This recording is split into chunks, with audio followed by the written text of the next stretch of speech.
What is happening out there, rotoscouts baseball fans? Welcome to a Wednesday afternoon show, gang. A little bit early. Took a second for the video to get started there. I don't know what happened when I clicked the go live button. Hopefully everything's coming through. Audio, video, microphones on, cameras on. We are live. Ready to talk about a main slate that starts up a little bit early on FanDuel.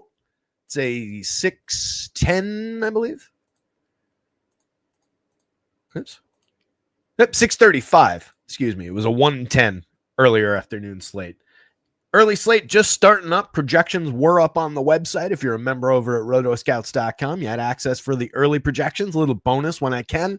I always get to those early, late slates, whatever they are, especially on broken up days like today. But we are here to discuss a 7-game FanDuel main slate that starts at 6:35 and a 5-gamer on DraftKings that starts up at 7:40. That early FanDuel slate might turn into the 5-game DraftKings slate when it's all said and done, because we have a lot of weather in the first 2 games, the Baltimore and the Philadelphia game, both pretty threatened here. Roth has them both at least orange. The Philly game he's got is red/orange. Only a few teams in action tomorrow.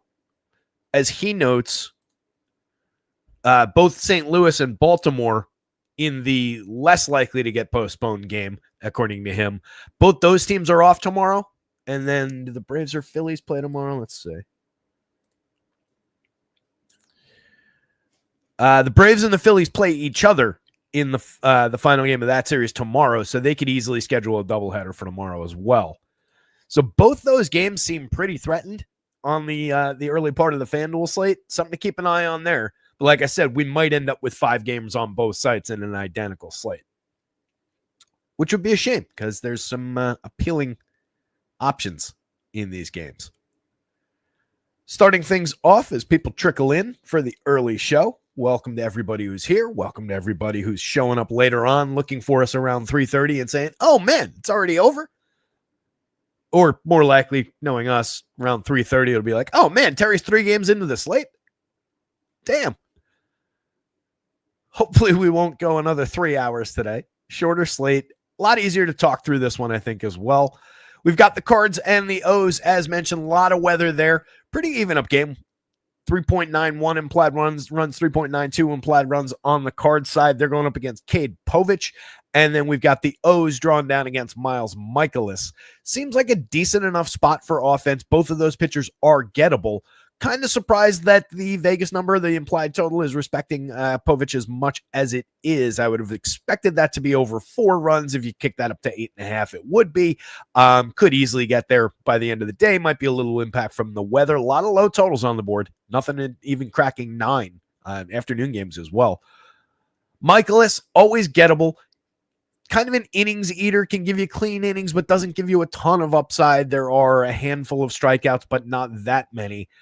A gettable pitcher, but that Orioles offense is definitely struggling. So I think we can consider some Michaelis, but I do like the O's bats. I played Ryan Mountcastle this week because the Orioles were facing a run of Fede, Michaelis, a few soft-tossing White Sox pitchers. I ran it down in the Discord for the week. The Orioles were facing 6 pitchers, none of whom had more than a 15.5% strikeout rate, none of whom threw more than like 92. So it seems like this should be the get-right week overall for the Orioles. If the ship is going to turn, this is the tide that should turn it. So we'll see. The Braves at the Phils. The Braves are facing Zach Wheeler. They are drawing some interesting numbers, just with the top end of that order being pretty good with Ronald Acuna back up there, but never really like targeting Zach Wheeler. You probably could get some Braves bats at lower ownership than they ought to be just in a total vacuum. But this doesn't exist in a vacuum. They're facing the guy who's been the very best pitcher in baseball for the last handful of years. By WAR, anyway. AJ Smith-Shawver on the bump for the Braves, facing a very, very good Phillies team. 4.13 implied total. Could be a little bit low. Smith-Shawver is very good. He's had a strong start to his season. Melted down a little bit on us in his last game. Gave up 7 earned on 8 hits over 3 innings at Washington. It could be that kind of day, but I have a lot of faith in the pitcher, so I'm more on the pitching side of that one.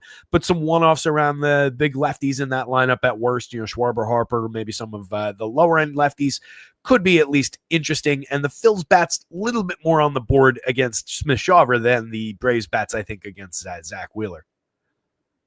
Hunter Green and Noah Cameron dueling in Kansas City.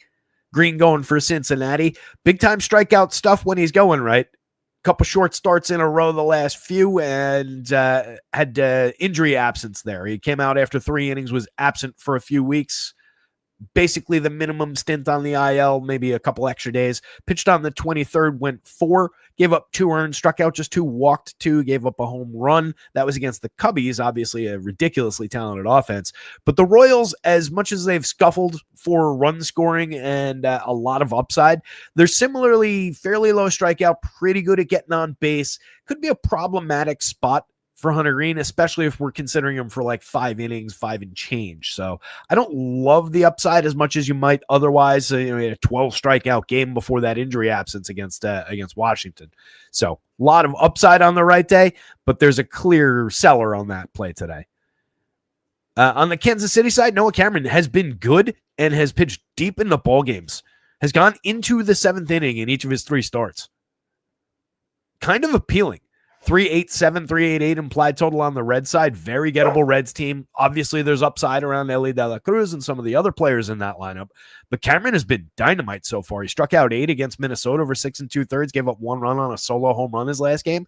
Solo home run the game before that for the only earned run over 6 1/3 against the Cards. Only came away with 3 strikeouts in that one, but spiked to 8 last time out.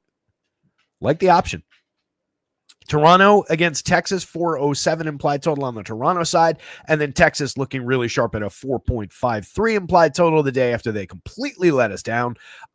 Did not get the offensive upside we were looking for from Texas in any way, shape, or form against Bowden Francis early in that game. That game went scoreless, I think, into the 6th or 7th inning.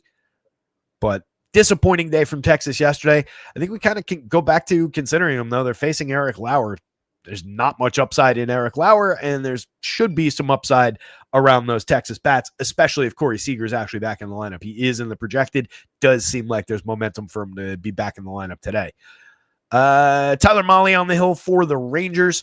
Kind of caught in the middle. The strikeouts have been down the last few. He had a strong start. He hasn't been bad as far as earned runs. The depth comes and goes. 5 innings or 6 innings seems to be the max. Did pitch into the 7th a couple times this year, but hasn't been working particularly deep. It is a low strikeout opponent in Toronto, so I don't love the spot for Mahle, but on a pitching slate like this, he's definitely going to be in the mix. I'll tell you who's not in the mix is Tanner Gordon, who's on the mound for the Rockies. Just target him with Cubs bats. 4.95 implied total for the Cubs in a game with just a 7.5 total overall. This is a game that does not have the crazy Wrigley factor. The wind's blowing in technically according to Roth, but it's only a few miles an hour, so no, it's a lower impact. Still cool out there, but it's not as bad as it was yesterday, not as bad as it's been. The Rocks still coming in at a sub-3 implied total against Matthew Boyd, of all people. He's been good this season. I can't really say that this year about him. He has had stretches in his career where there's been some upside. So maybe he's finally wrangled everything. 8 strikeouts in 2 of his last 3 starts, 6 innings apiece in those. That was one against the White Sox, but the other one against the Mets. Faced the Reds in his most recent start at Cincinnati, so you can forgive some of the 4-run total on 8 hits, 3 strikeouts, 2 walks. To me, though, that's more a Matthew Boyd start. He has given up at least 2 earned runs in every one of his last 8 starts. So it's not like he's pitching completely clean, but the strikeout bonuses are there, and he's facing the very worst lineup in baseball that strikes out at the highest clip. So there's obviously a lot of upside. Yankees in a complete roller coaster game here against Yusei Kikuchi. We know what Kikuchi is. You can get a great game out of him. You can get way too many walks, and this Yankees team is properly situated to exploit the downside there, and they also absolutely crush left-handed pitching for the most part. So could be a big downside spot for Kikuchi. You can see the Yankees drawing a 4.72 implied total, but that is notably not above 5. The game total overall, just 8.5. Clark Schmidt on the mound for the Yanks going up against the Angels. Schmidt is priced pretty nicely for as effective as he's been. Had a bumpier one in his last start. Gave up 3 earned, but struck out 8, walked 2. That was at Colorado. And then came out of the game after 4 2/3. I forget whether that was the one that got wet. Did he come out because of the rain? No, that was Will Warren's start, right? I forget whether that was Schmidt or Warren. Either way, not a deep start. Give up 6 hits in that one. But prior to that, had gone 6 innings in 3 straight starts. So I think the quality start easily on the table against a team that does have some strikeout in it. There are some threatening bats, but the Angels entirely gettable for somebody as decent as Clark Schmidt. He's a true solid mid-rotation type. He's no ace, but he's a solid 3 type starter. And then Trevor Williams on the bump against the Mariners. The Mariners drawing a monster total at 4.79, monster for this slate anyway, showing a good amount of power upside against a pretty bad pitcher. Last time out, 2 home runs allowed, 5 earned runs over 3 2/3. That was against the Braves, a pretty comparable opponent. I think there's a ton of upside for Seattle at the end of the night. Trevor Williams does find upside from time to time. Needs to find clean innings. The Mariners are a good opponent in this ballpark for him to find that. It's still a big dice roll. There's no real recommendation there, but it wouldn't completely shock me if Trevor Williams put up a 28, 30-point FanDuel night, kind of like what he's projected for. I don't know what there's much ceiling beyond that, but it wouldn't shock me to see him get to that score while still giving up a few runs. It matters. It would be mostly about, like, I fully expect him to give up a home run or two. It more matters what's on base when that happens. And that's going to create the difference between, all right, to give up 3 or 4, but was still moderately effective over 6 innings versus he got completely destroyed. On the mound for the Mariners, it's George Kirby in his second start of the season. He went 3 2/3. It wasn't pretty in his debut. That was against the Astros in Houston. Gave up 6 hits, 5 earned runs on those 6 hits. Struck out 4 and walked 1. That is not at all who George Kirby is. The encouraging thing, he got up to 72 pitches, 3 2/3. I would expect him to have 5 in the tank today against a gettable enough Washington team, but there are some threatening bats there. He needs to be on form, and so far in his minor league rehab and what we've seen in that one start in the show has not been on form yet. We're not really close to what George Kirby is so far. So kind of a back and forth spot at the end of the night. We can do that all again right here. As we dive into the pitching board, hit the like button, subscribe to the channel. Only a handful of regulars here I would expect right now, but hopefully some more people will trickle in. Lone Wolf's here, saying early show. Yo, good to see you, buddy. Cujo, tall to God. Glad you guys noticed that the show was going live early today.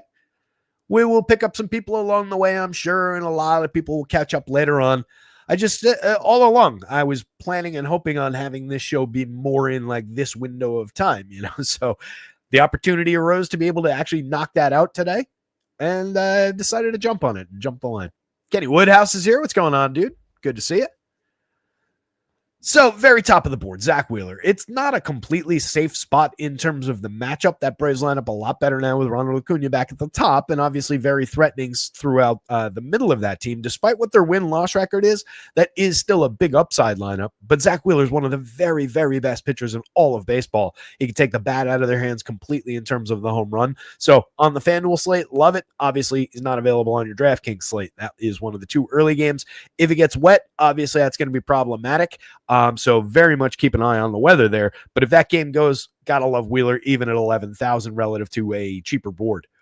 Boyd, I don't really trust at all, but I trust the ineptitude of that Rockies lineup a lot more.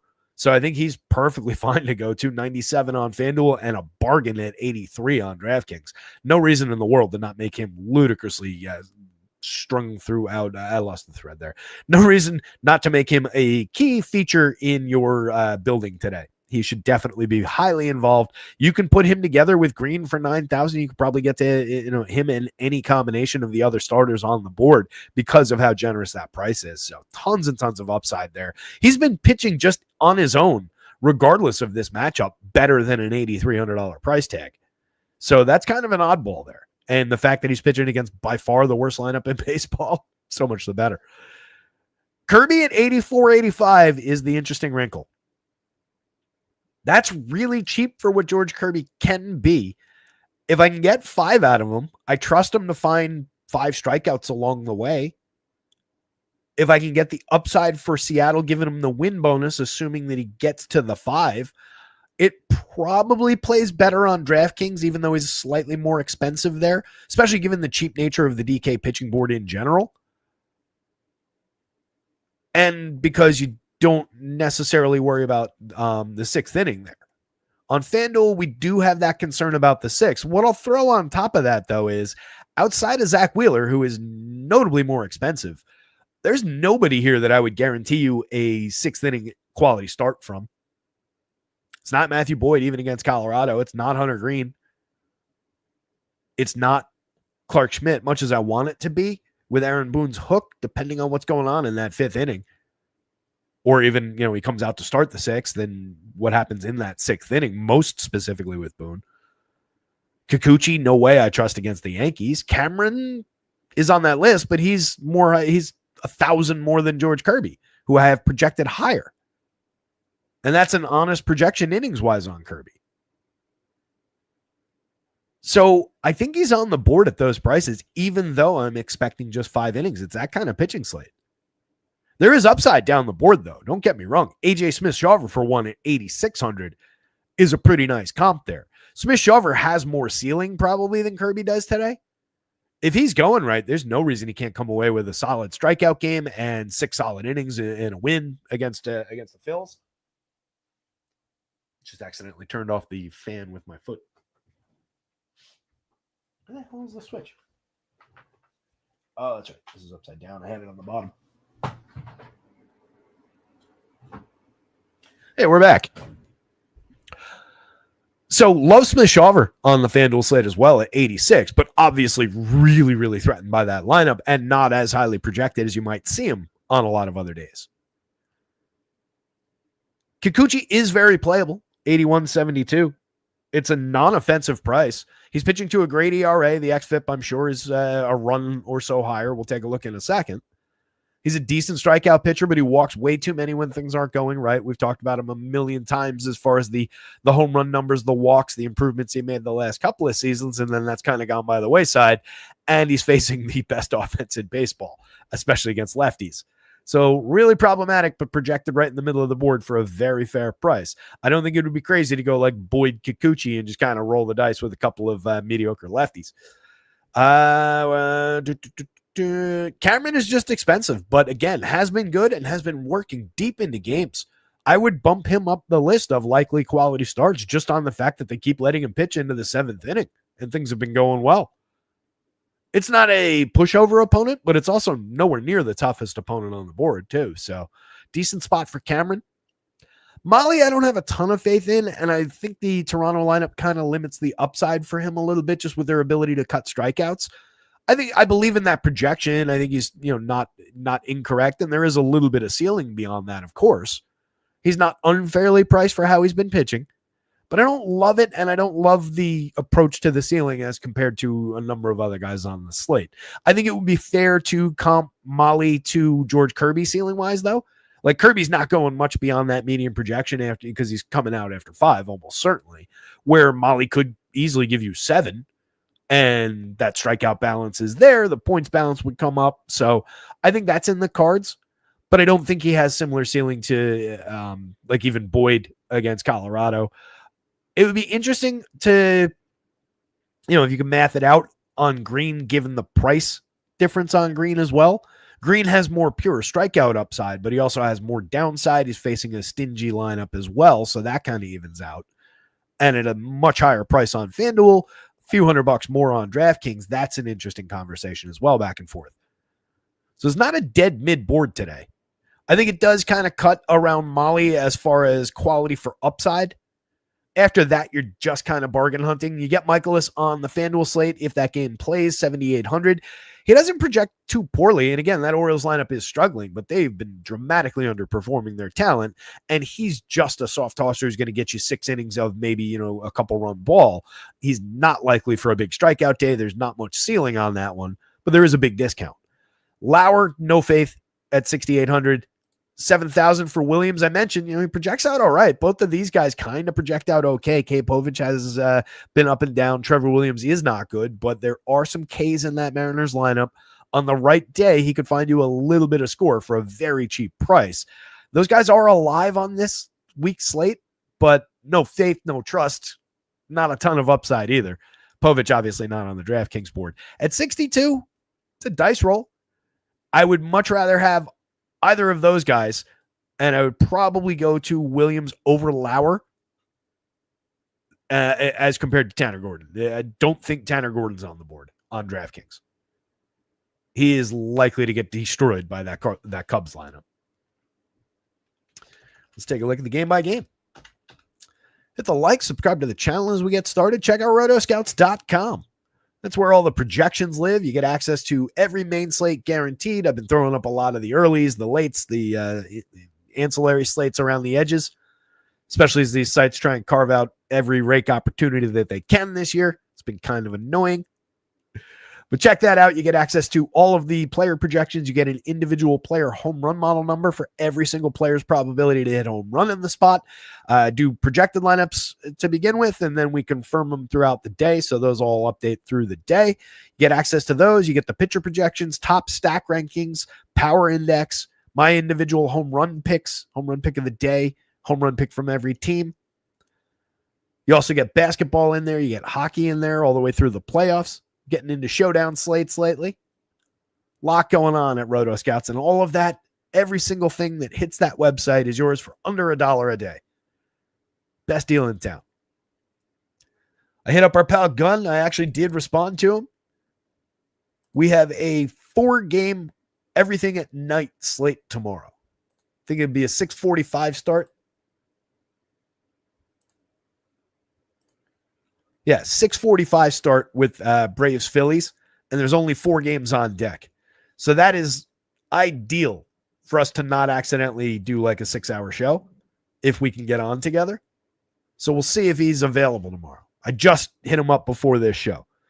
No promises, but at least I followed up. We'll actually make that combined show happen for you guys at some point. Hopefully tomorrow. It'll be fun. Cards at the O's. Again, this one only available on FanDuel and seemingly not all that likely to play. These teams are both off tomorrow, so they can reschedule pretty easily. The other game, the Phillies and Braves, both playing each other tomorrow. Another one, pretty easy to reschedule as a doubleheader if they need to, and a lot of rain apparently heading up this way. I guess it's going to be a rainy Thursday in the New York area. So Miles Michaelis, 10 starts, 51 and a third, but only a 14.6% strikeout rate. Against the 7.5% walk rate, that doesn't work. It's not even one of those spots where I can say, like, well, it's a low strikeout, but at least he's only walking, and it's an okay ratio. It's not. That's not really that manageable. 117 whip actually is a little bit lucky, probably. I don't know I don't have his BABIP allowed in front of me, but I would imagine he's done okay in that department. 3.51 ERA, but nearly a 5x FIP. That's who he really is. 6.1% swinging strike rate, 25.5% CSW. Look at the premium contact he allows. He's given up just a 1.41% home run rate this year so far in 10 starts, but it's come on 10.4% barrels, 42.1% hard hits, nearly 89 miles an hour of exit velo. He's okay in that department. A lot of it comes from if you're not given a lot of velo coming in, it might not have as much ability to gain velo going out. Last year, 3.61% home runs on lighter contact. So he's gotten really lucky with that home run number so far this year. Very targetable pitcher for these O's bats. Again, I put Ryan Mountcastle in my lineup. Granted, it was over Nathaniel Lowe, so it's like give and take between two pretty terrible first baseman options. But I like Ryan Mountcastle in general, and I've highlighted this a million times because of the contact that he's always made. Once upon a time, he was a good home run bat. We'll see if it ever comes back. But I like the general upside this week, all week long for the Orioles, because all week long they're facing pitchers like this. It was Fede, it's Michaelis.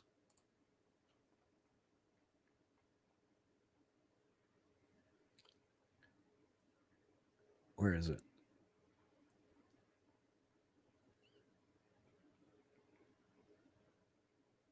The hell did I put it? I don't want to sit here scrolling on. Oh, wait. I can search. There it is. So it's Fede, Andre Palante, Miles Michaelis, Sean Burke, Davis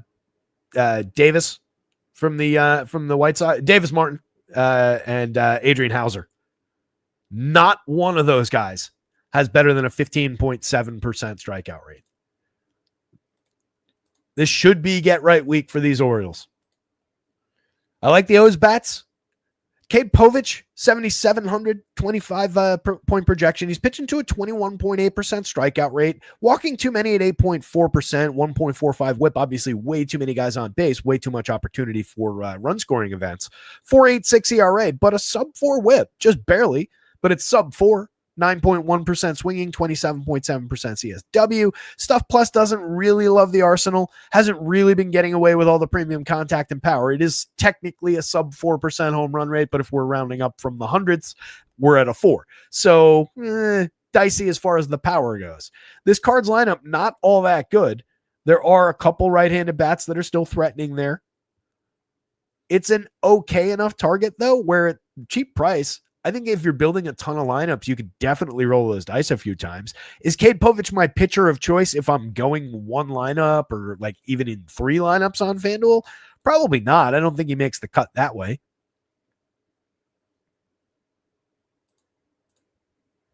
We resort by FanDuel. He's right here. I don't necessarily want Michaelis on the other side. I don't necessarily want Kikuchi at 81. Kirby at 84 is a strong consideration, even in a 5-inning start. Williams probably not. So, I mean, he's kind of unique on that tier as far as that price goes. You could go down and save $700 and take a probably equally dicey Trevor Williams in a better pitcher's park in a game that's more likely to play. That game will definitely play unless there's an earthquake or something. But it's close. There's more strikeout upside with Povich. Povich is a kid who's supposed to be a good pitcher. It hasn't fully developed at the major league level yet, but they're expecting a decent amount out of this kid. I like the higher end guys better. Obviously, I think I would rather have Smith-Shawver at 86 than 77 on Povich. I think there's more ceiling there, but obviously there's more threat there. Obviously, I think you go to any one of the higher price guys. So it's really a decision point of, are you paying down on FanDuel at pitcher and going to the best option out of the pay down guys, which he very well might actually be. If we're talking about guys below 8,000, and even if we include Kikuchi, honestly, I shouldn't say best because it's probably a dead tie between those two, but obviously Kikuchi's got the way more threatening opponent and is more expensive. That's a really interesting back and forth. So Povich, again, is on that FanDuel board, as uncomfortable as that might be. He's in no way a good option or a reliable option, but if you're looking to save money on the mound, that's a direct path to him. Now, obviously, the game probably doesn't play and you don't have it anyway. The good news is I was able, when I was hand building some placeholders before, I was able to put together really, really solid FanDuel lineups that I like quite a bit with Clark Schmidt in the 8s. There are much clearer paths to higher end pitchers. So I don't think you need to dip down that far. But as I was saying, the decision to dip that far almost automatically puts you to him, which isn't great. Lars Nootbaar at the top of the Cards lineup, fairly priced at 31. 8 home runs on the board, 4 steals, getting on base like crazy, creating runs at a 117 clip. Not a bad way to start things off. Mason Wynn also creating runs, 16% above average. 320 xWOBA for him, 261, 344, 414. Feels about right for the quality of contact that he makes, for the hitter that he really is. 6 home runs, 2 steals. He can give you a little bit. He's just not my favorite option at shortstop. It's a premium position where I really want some upside play. But at 2,800, it kind of negates that at least a little bit. Brendan Donovan, a solid mix and match guy that fills basically any position for a fair price on FanDuel. He's slashing 328, 390, 463 this season. He's been ridiculous. 390 xWOBA. It tells us that has been completely real. We've seen this hitter do that for stretches in his career, but this is one of the longer stretches. It could just be that Brendan Donovan is finally delivering on the long, awaited upside. There has always been a little bit of extra contact in that bat that we weren't fully extracting in the long term. He's always been low strikeout, medium walk. So we're just seeing the very best of his positive attributes coming through right now. Do I guarantee that doesn't completely go away over the next 250 plate appearances? In no way, shape, or form do I guarantee that. Wilson Contreras, interesting enough hitter. 3,000 on FanDuel at catcher or util. 6 home runs on the board, just 244, 323, 383 this year, but a 358 xWOBA that stands out against prior performance from the last few seasons and how good he is. 10.6% barrels and 43% hard hits also kind of stands out as quality contact. 8.74 in the home run model for a fair price against a gettable enough lefty. You got to like the upside for Contreras. 8.74 is a quality mark on today's slate. Ivan Herrera, 4.66, but he's been mashing. Probably not getting quite enough credit yet in the model for the uptick that we've seen so far. 91 plate appearances. He's hit 5 home runs, has a 269 ISO, 12.3% barrels, and 47.7% hard hits. Kid's a killer. I have no issues with going Contreras at first and Herrera at util. I do still have issues with Nolan Arenado. 6 home runs on the board is okay, but it's in 214 plate appearances. It's not exactly killer pace. 238, 308, 394, a 155 ISO, a 302 xWOBA that comes on poor contact. He's pushed barrels slightly in the direction that they were 2 years ago, but we're just not getting back to that old version of Nolan Arenado ever. He should really, see if there's a way to find his way to being more of a contact than average hitter, because that's kind of what he is now. But I don't think he's focused in that direction. He's cut strikeouts nicely. He still draws his walks. He's not completely shot, but he's 5% below average. This used to be one of the very best hitters in baseball. That's why it's so stark. Pedro Pajes, Jordan Walker, Victor Scott, if that's what you get down lineup. Scott's probably the most playable, especially while he's getting on at a 344 clip so far this season. 16 stolen bases, a lot of runs. You get a lot of counting stat upside from him. Well, you don't get as any kind of premium contact or real power. He's hit 2 home runs, 4.1% barrels, and a sub 30% hard hit rate. Tells you who he really is. So does the .098 ISO, which is results based, and the 297 xWOBA, which is predictive. So not a lot there outside of some on base skills, some table resetting for the top of the lineup, and some stolen base bonus. On the O's side, if we get this version of the lineup, love Gunnar Henderson, obviously, at 3,300. That is a bargain price. 8.80 in the home run model with tons and tons of upside against a pitcher who just allows nothing but contact. Nothing but premium contact so far this year. Gunnar is a very likely candidate to bend that home run number that Miles Michaelis is sporting right now. He's hitting in the 3 spot. I have no issues with putting him and Jackson Holliday shortstop, second base, and filling out your middle infield spots. I think that's actually a good approach. 29 for Jackson Holliday. 6 home runs, 4 steals for him. 266, 316, 418. Carrying a 336 xWOBA under the covers, creating runs 12% better than average, sporting a 9% barrel rate, 44% hard hits. What is not to like about this player right now? Kid is just growing into his shoes. Ramon Urias, multi-position for only 2,600 from anywhere in the lineup. I tend to get Urias more when he's hitting down lineup and nobody's paying attention to him because there's always been a little bit of pop in that bat. 4.80 in the home run model. He's barreled 7.4% this year. Numbers are right around for barrels and hard hits where they've been the last few seasons. Very, very consistently, mid-grade bat on ball.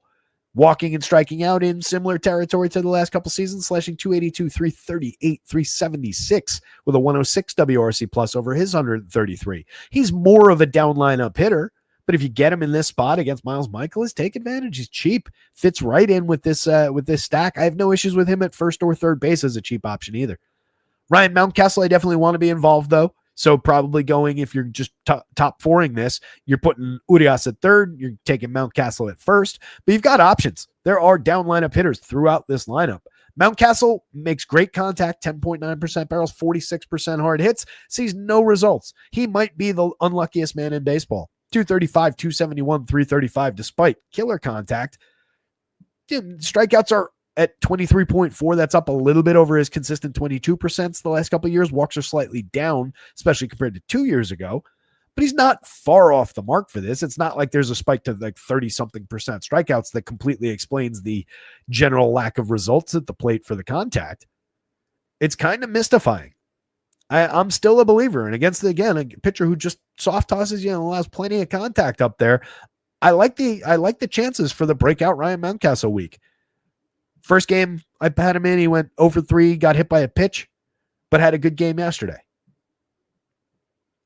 Ryan O'Hearn raking this season, 340, 428, 558. They did a feature on him on Central this morning. Just absolutely crushing. 9.4% barrels, 48.8% hard hits. Doesn't strike out, drawing a ton of walks, creating a ton of runs. 185 WRC plus for Ryan O'Hearn. He's been 85% better than average by WRC plus for run creation. He's carrying a 407 xWOBA, 218 ISO. He's been tremendous for this team. If it wasn't for him, imagine how bad they'd be.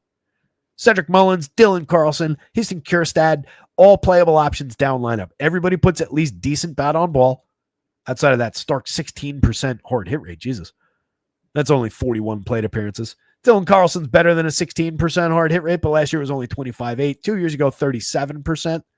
Strikeouts have been up in this tiny sample. Walks have been down, but we got to give him a minute to normalize there. If he's in the lineup, he's playable. Kjerstad's put good bat on ball, 9.3% barrels, 42.3% hard hits. Another guy really not seeing the results for that quality of contact. 4 home runs, just a 117 ISO, just a 297 xWOBA. But the xWOBAs down lineup are not at all encouraging. Even said Mullins just 309, but he's still carrying a 121 WRC plus, a 220 ISO, 10 home runs and 7 steals. That's what a red hot start will do for you. Put another 100 and change plate appearances of how he's been lately on top of this, and those numbers are going to be really ugly. Truth's probably somewhere in the middle. We've seen this guy hit lots of home runs and steal lots of bases. We've also seen him be pretty bad. And then Maverick Hanley down lineup. Dead Mitten Price, another catcher option, first base option, etc. in this lineup. 30 pretty bad plate appearances so far. I guess we've got a moment to look up Maverick Hanley.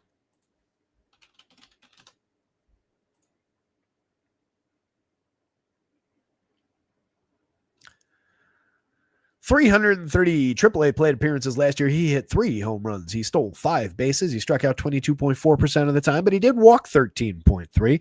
202, 325, 287 is a ridiculously bad slash line. 73 WRC plus as a 26-year-old in AAA. This guy is not a hitter.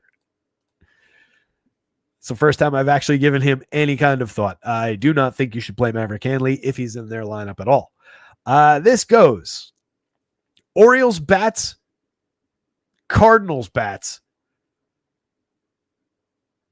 Uncomfortably Cade Povich, then Miles Michaelis, despite the way it projects. I think I'd rather take my shot with a little bit more strikeout upside in the lefty going up against the team that I think is, despite results, the worst of these two lineups, if that makes sense. It's very close, though. Neither one of these guys is a good pitching option, but they're both playable on this ugly slate if this game plays. If you get threat of delay, and it does seem like they'll kind of know beforehand, if you do have a threat of delay, obviously that impacts pitching, especially probably more for the young arm for Cade Povich than for Miles Michaelis, who they don't really care if his arm falls off. The other FanDuel only game. Hopefully you guys who are here, the few of you who are here, at least play on FanDuel. At least a little bit. These games, does DK have these games at all? Is there there was a 3-game afternoon slate. Did it include these? I think, no, it was, oh yeah, it is these two. It's down to 2 games now. So they have on DK, they do have these 2 games available in a 2-game turbo. So enjoy that. 2 terrible games, or 2 interesting games completely threatened by rain. So Smith-Shawver, Zach Wheeler, much more usable pitching here. We love Smith-Shawver. 22.7% strikeouts, 11% walks this year so far. The strikeouts should go up. The walks should come down. 11.1% swinging, pitching to a 3.67 ERA, but a 4.09 xFIP, giving up way too much premium contact so far this year. Nearly 11% barrels, 50+% hard hits, 91.3 miles an hour of exit velo. These are obviously problematic numbers that mean he's gotten exceptionally lucky to give up just 1.66% home runs so far. The Phillies could change that in an awful hurry, and you can see some of that power coming through already. Last year, in 4 1/3, there wasn't really much to work with here, but he didn't allow a home run in that tiny sample. Year before, 25 1/3 in 5 starts in the show, 9% swinging strike rate and 19% strikeout rate, and that was all we really had. But he's been a good strikeout pitcher through the minors on his way up. He is a very high-end starter who has a lot of prospect pedigree and a lot of ceiling in him. It's just not a great spot. I think some of the matchup is offset on a short pitching slate by that $8,600 price. As I mentioned, I think he's got more ceiling if you catch him on the right day here at that price than either Michaelis or Povich would give you. It's just how much does your price difference offset that and the matchup? So there's a lot of calculus there in how playable AJ is versus those two pitchers in the first game. Wheeler, we have none of those concerns. It's obviously not a great matchup. The Braves, despite their record, as I said, are good. These are a collection. That is a collection of 8 pretty good hitters or 7 pretty good hitters. I forgot about Verdugo in the middle. So there's a lot of talent there, but Wheeler is exceptional. 11,000, I have no issue with it if you can figure out how to get there, and there's plenty of cheap stacks on the board today. He's pitching to a 2.42 ERA. That's not at all betrayed by a 2.51 xFIP. 32.7% strikeouts, 5.2% walks, a 13.7% swinging, 0.88 whip. He's absolutely ridiculous. Doesn't allow premium contact, 32.7% hard hits, 87.2 miles an hour of exit velo allowed. He's spectacular. Just get Zach Wheeler in some lineups. The Braves swing and miss plenty, 21.4% strikeout rate for this projected version of the lineup. That does include a notably high 38.9 in 18 plate appearances out of Ronald Acuna so far. He's more low strikeout hitter. Last year in a small sample, 23.9 before he went out, but the year before in his spectacular season, just 11.4 while drawing a 10.9% walk rate. If you forget who he is, I'll remind you that he went 41-73 for home runs and stolen bases that year, first 40-70 season ever. Got on base at a 416 clip, created runs 70% better than average, had a 258 ISO. He was just absent for much of last season. He did make 222 for him pretty mediocre plate appearances last year before getting hurt, but the year before, spectacular. The talent, he's one of the very best players in baseball. 3,900, not incorrect even against Zach Wheeler. You can see how he projects, but you can also see how Wheels cuts into that home run mark even for Ronald Acuna, even for the stretch of 3 power bats that we've had all season right there. So definite downside for what the Braves do well here. And Wheeler should be able to exploit their free swinging nature a little bit. Drake Baldwin's been downright interesting. 105 very good plate appearances. Young lefty catcher with upside. If he's hitting second, you got to love it. If you're going Braves, you definitely want to include him in your lineup building. It's just on FanDuel, that's actually more a 2-game DraftKings guy. On FanDuel, it kind of just gets lost in the wash with Matt Olson and how much you want to play both of them together and only get 2 of the other bats, because there is obviously absurd upside in that trio of hitters, even against Zach Wheeler being that cheap and then adding Acuna to it. So it depends on what you're looking to do and how many Braves lineups you're building. But Baldwin should definitely, in a multi-lineup setup, definitely be part of your equation. 5 home runs on the board, 337, 381, 531, putting great wood on the ball with a 10.8% barrel, 57.8% hard hits. He's been tremendous for them. Ozuna, 12% barrels, 52.8% hard hits. Olsen, 18.9 and 56.6. Riley, 15.2 and 50.3. What a stretch of power this team has. That's why I never write the Braves off. That's why I will always say that this is a good lineup, despite what results might look like in their one loss. All of those guys, everybody at the top of the lineup creating runs substantially above average. That 4-man stretch, the guys who have been here, is creating runs 34% better than average by WRC+. It's been the bottom of the lineup that's been brutal. 2 of these guys are good. Albies and Harris, they've just been mostly dead all season. 83 and a 57 WRC+. Those are terrible marks for guys that are as talented as these 2. 5 home runs, 5 steals for Albies, 3 home runs, and at least 9 stolen bases for Michael Harris. He's kind of on the Lubob path right now where it's like, I can't hit the ball anymore, so I'll just steal some bases to try and pad some fantasy value.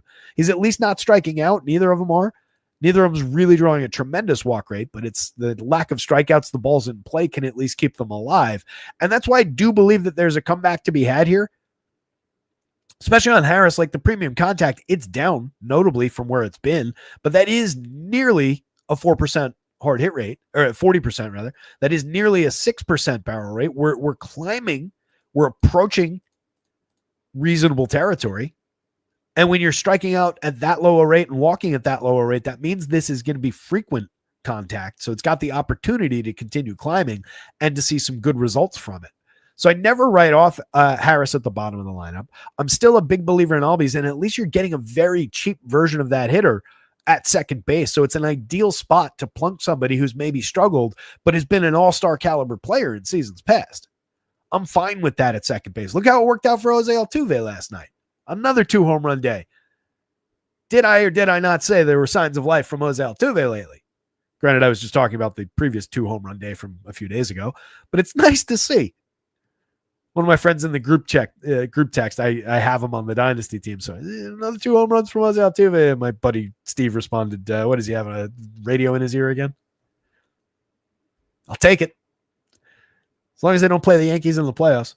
As long as I'm just getting fantasy benefit from it and let him cheat as much as he wants. That jerk. Little person. Anyway. Nick Allen at the bottom of the Braves lineup. Just a defender. Really not here for offense. He works his way into the occasional Brave stack if you're just doing like a big build of 1,000 lineups and sort them and filter them because of how cheap he is. He just kind of makes stacks work a little bit, but he's never ideal to have. Verdugo at least hits in the middle of the lineup, is giving you a little bit more in terms of average, puts the ball in play at a fair clip. He doesn't really strike out or walk all that much. So he is putting the ball in play consistently. 3.7% barrels, but 44.4% hard hits. It's resulted in a 270, 331, 336 slash line. It's been all right. He's not good, but he's been okay. He's playable if you're building a bunch of Braves lineups, but your priorities obviously are that stretch and really those 3 and him. On the Phil side, Bryson Stott up top, solid lefty to throw at AJ Smith-Shawver to get things rolling. 260, 325, 376 this season. He's stolen 11 bags. This Phillies team has power. They also run. They get on base like crazy. They create runs like crazy. Stott is technically a little bit below average for run creation overall, but you get him against a righty. Not that Smith-Shawver is really on the list of very gettable righties, but Stott is good enough to put bat on ball against him, get the ball in play. He's low strikeout, medium walk, fairly high walk last year. That's a good option to start out a Phil stack, but 3,400, you're pretty highly priced for Bryson Stott against a good pitcher. Trey Turner at 37 is perfectly fair. He's slashing 305, 363, 437, creating runs 25% better than average. Harper, 3,800. Yes, please. 11.79. If you're choosing to attack AJ Smith-Shawver, I would think you're including both Bryce Harper and Kyle Schwarber in basically every build. Premium lefty bats, tons of power upside. 11.79 for Harper, 15.24, one of your slate leaders for Schwarbs. 18 home runs on the board for Schwarber this year at 314 ISO, mashing a 438 xWOBA, 16.4% barrels, 59.3% hard hits, just ludicrous. Alec Bohm, 48.5% hard hits, slashing 273, 311, 384, needs to get on base a little bit more.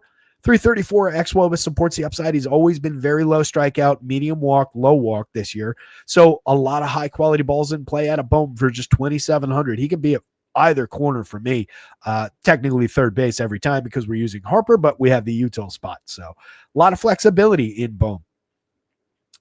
I'd probably prefer Bohm for the cheaper price to Nicky Castellanos, who largely is just another outfielder.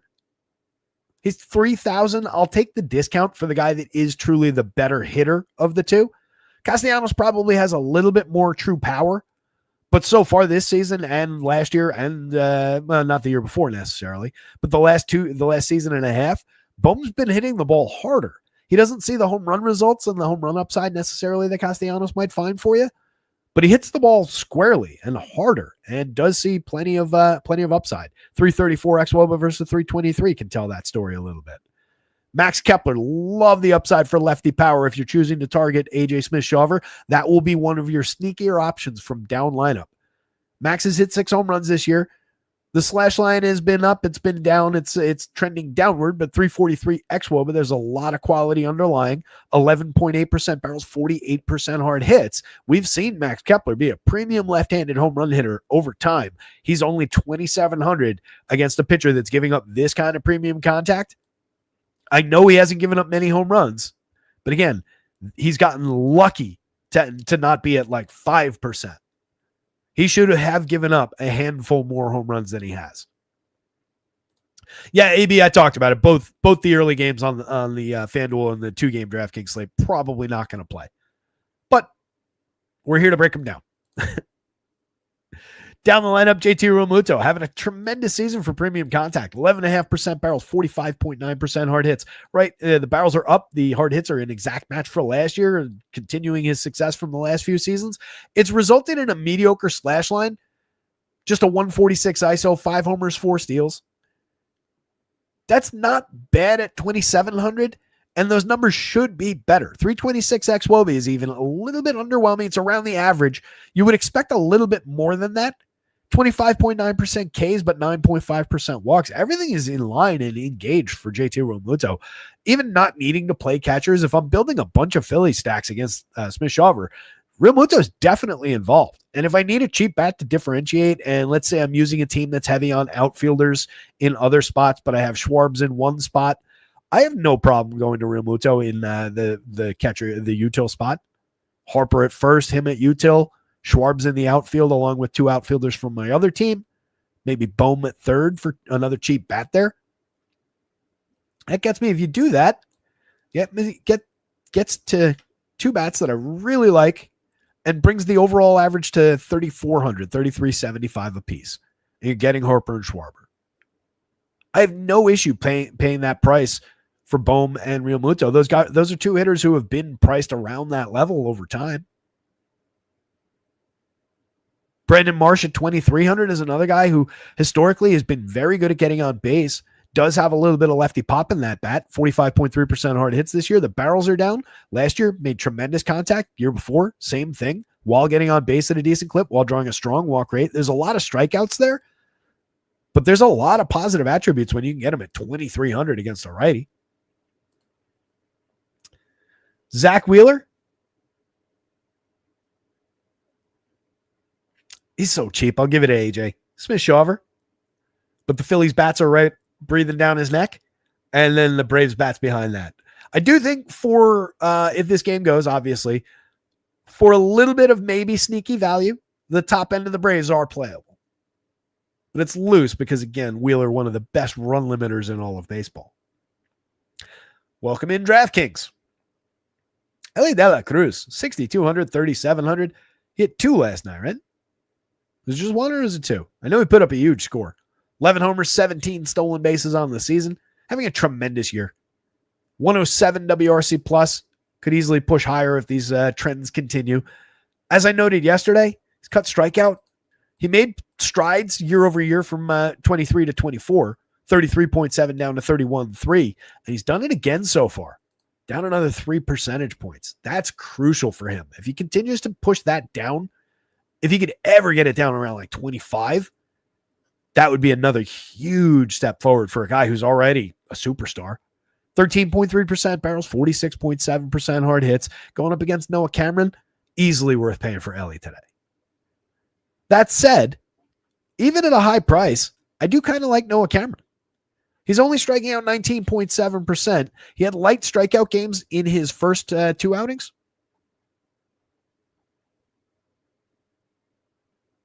There it is.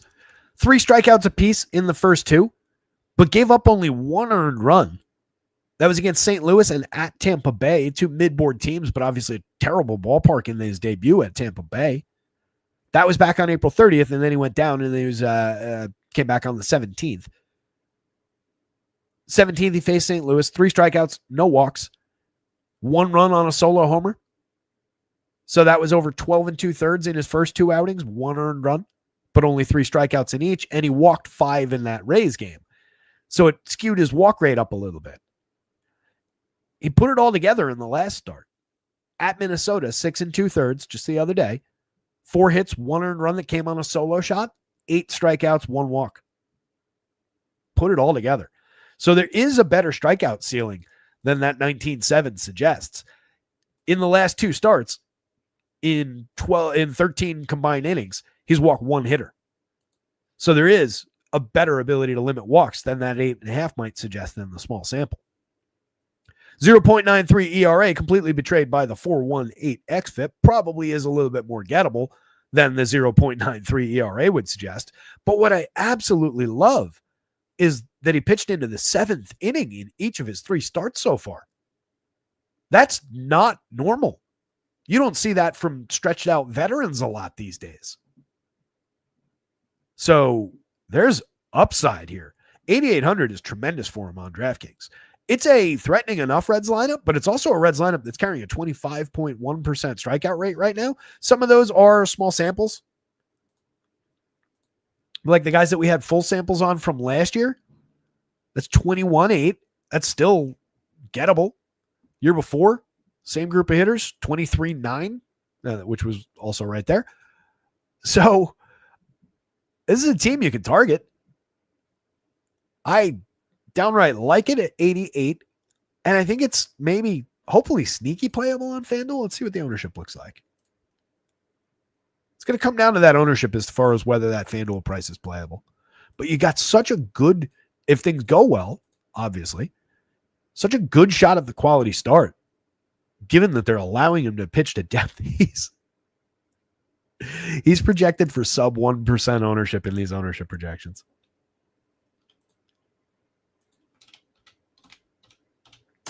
It's unfortunate that he's priced as high as he is because you don't really get much benefit for going there, which is probably why it's projected so low.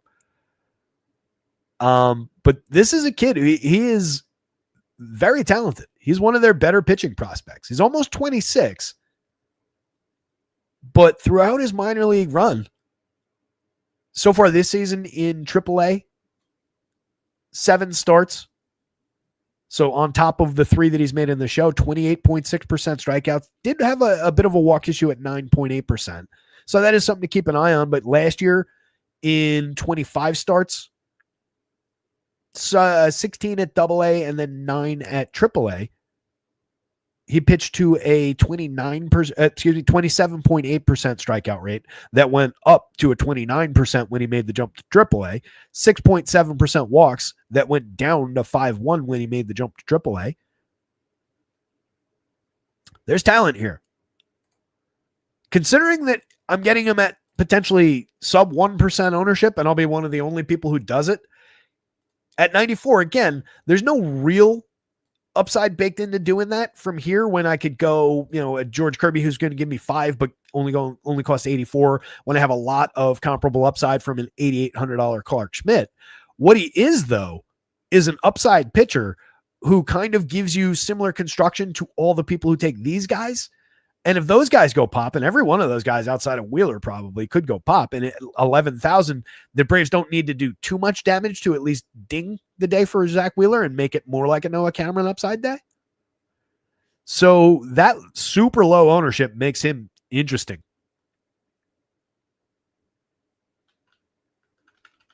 I just wish this was like 85. I know I just ranted and raved for like 5 minutes about him, but if he was like 85 today on FanDuel, I would be absolutely ranting and raving. At 88, I probably should be. Hunter Green on the other side at 9,000. Not a big price gap between the two starters. 10-2 on FanDuel is another step up, though. He projects more highly against a low strikeout Royals team than Noah Cameron does going the other way against his high strikeout team. It's because he's pitched to a 32.6% strikeout rate with a 5.2% walk, 2.54 ERA with a 3.16 xFIP, swinging strike rate at 16.3% with a 30.8% CSW. His one downside is he gives up a tremendous amount of premium contact. He's allowed a lot of home runs, extreme fly ball trajectory, 23.5 degree average launch is way up there, 43.2% hard hits is well over the threshold, just a tenth of a mile an hour over the threshold for exit velo. They're technically 2/10 because we're looking for 89.9 as our limiter. 90 is concerning. 11% barrels obviously reflects a lot of that, 4.15% home run, but look where he is via stuff plus. This is a kid who, if he ever wrangles the raw stuff and the strikeout upside that he's already found, the lack of the ability to limit walks that he's already found, and just starts missing a little bit of that contact, it's going to be lights out. Last time out, again, in the last, he had a absence there. He went just 3 on May 7th and then was out till the 23rd. Came back for 4 innings, gave up 2 earned runs on a home run, 2 walks, 2 strikeouts to 17 hitters. So that's our limiter here. We could be looking at another short outing. If memory serves, I gave him 5 and a bit, but it could easily just be 5. So it is a high price for that cap. It does put a little artificial cap on the FanDuel upside, given the maybe lack of a quality start. It's the one thing to potentially be concerned about. What's his ownership looking like? That and the combination with the Royals' generally stingy nature.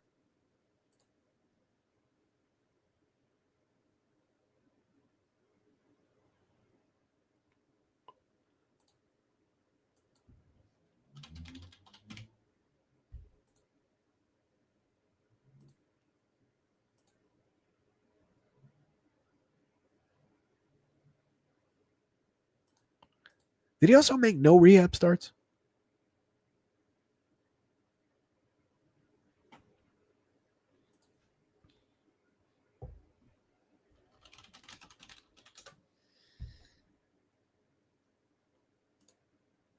Bear with me one sec.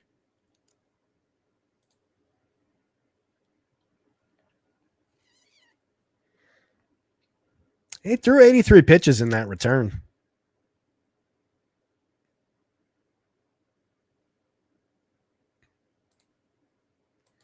I think we're fine. I was, as I was talking it through, I got a little concerned in my head that I give him a little bit more than I should on the innings. But with 83 in the last game, there's no reason he couldn't throw 90 plus in this one. Honestly, if anything, I might be a little bit light now that I'm fully thinking it through. I'm gonna leave it where it is, though. I think that's in line, given the downside the Royals create. This team, 18.4% strikeouts last year, very similar with this collection of hitters. Just one above 20%. So that averages to 17.2% last season, 18.4 this year. It's a tremendous team for avoiding strikeouts. Green has the talent and the stuff and the swinging strike rate and everything you need to punch his way through this team and find 6 or 7 Ks along the way. But it's unlikely to be the monster 10 strikeout day. It just puts that little bit of cap on it. And then if you talk about, all right, he doesn't have extra in the tank to, all right, 5 more pitches, we'll let him ride. There's probably something of a hard pitch count around, 90, I think would be fair. Maybe it's 95. And he should, again, be able to get through more than enough with that pitch count. But if the Royals are scratching out some hits, extending plate appearances, it could be problematic. Jonathan India at the top of the Royals lineup. TJ Friedl at the top of the Reds. I think these teams would swap those two. Again, the Royals still looking for somebody super effective. Not that 329 is bad from Jonathan India, but I think they were expecting a little bit better and a little bit more productivity for counting stats. Right now, just an 82 WRC plus. On the other side, TJ Friedl carrying a 119. Pretty interesting so far this season. Over 232 plate appearances. TJ, a light hitter, but doesn't really strike out 15% each of the last couple of years. Drawing a ton of walks so far this year at 11.2, getting on at a 381 clip over a lot of plate appearances so far. Still, moderate sample, but that's encouraging. Just a 309 xWOBA because he doesn't really hit the ball hard, but he's delivering this year. He's an interesting option at the leadoff spot if you're just looking at him as a table setter ahead of Ellie, ahead of Austin Hayes, and where their quality is. Santiago Espinal, unfortunately, kind of does the same thing. Infield option, 2,400. You want him at second base. 36 at third base is ideal on DraftKings. He's a 277, 335, 333 hitter so far this year. A .057 ISO, a 267 xWOBA, a guy who does not make high-quality contact. He just is miscast in the 2 spot. He puts bat on ball frequently. He can very much frustrate a young pitcher like Noah Cameron, but he's not a power bat. He's not a guy who drives the ball. He's just a slap hitter, just a guy who benefits from BABIP and gets on base. So 2 table setters in a row, not ideal. And paying that much for him at third base is problematic because you want upside for power at third base more often than not. Ellie fortunately cleans up a lot of that problem. And even if you went that way and used Espinal at third, there's so much upside in Ellie at short that it kind of carries some of it. Brings it to 4,800 apiece for the 3-man. It's better if you extend for the 5. And I wouldn't probably use Espinal if I was going honestly at this. Probably be 1, 2, 3. I'll take Stevenson and lefty on the mound. I'll take a shot with Connor Joe to bring my price down at 24. There's McLean is there staring me in the face, but I was shooting for a lower price on this one. And if you use Connor Joe there in the outfield, you can get it to 45 apiece, 44.80 apiece. It's target a young lefty. You're getting TJ Friedel, which is an ideal lefty-lefty, but then you're getting switching Ellie from the right side, Austin Hayes from the right side, Tyler Stevenson with his cheap catcher power from the right side, and then Connor Joe, who has some success historically against left-handed pitching as well for a very cheap price. Just 37 plate appearances so far from Joe, 235, 297, 294. Has always been a part-time player. Last year, 416 pretty bad plate appearances, 9 homers, 228, 320, 368, a 92 WRC plus. Year before was a little bit more of a full-time job, 472 plate appearances, 247, 339, 421. Did create runs 7% better than average that season, hit 11 homers, was pretty decent the year before. Nope, I was wrong. It must have been that year I was thinking of. I was 1 year offset in my head. He's all right. He's a mix and match replacement level talent, but when you get him for 24 to offset some pricing against the lefty, you can go there. Same deal on FanDuel at 22, but less appealing than many of the guys above him. Spencer Steer for 38 is also in that conversation. He was just also a little bit more expensive as I was trying to average that price down. McLean is really interesting. 4,200 at second base, 10.1% barrels, 47.7% hard hits, even while he continues to struggle. And strikeouts are at 31%. That's up from 2 years ago. Walks are also up, fortunately, but it's resulted in just a 284 on base. He's slashing just 183, 284, 314. The 313 xWOBA is a little substandard, but it's at least encouraging that these atrocious numbers will come up some, and it at least reflects the high quality contact that he makes. 6 home runs, 11 stolen bases, not nothing in the counting stat department, but not necessarily the quality that we saw. 16 homers, 14 steals while slashing 293, 57, 507 with a 216 ISO over 403 2 years ago. So a lot of upside, a lot of visibility to the upside as well. It's not like there's nothing here, but diminished so far this season. I think that's baked into the price. He's not as cheap necessarily as he could be at 42 on DraftKings. Probably the same deal on FanDuel. Wouldn't have shocked me to see him slightly cheaper.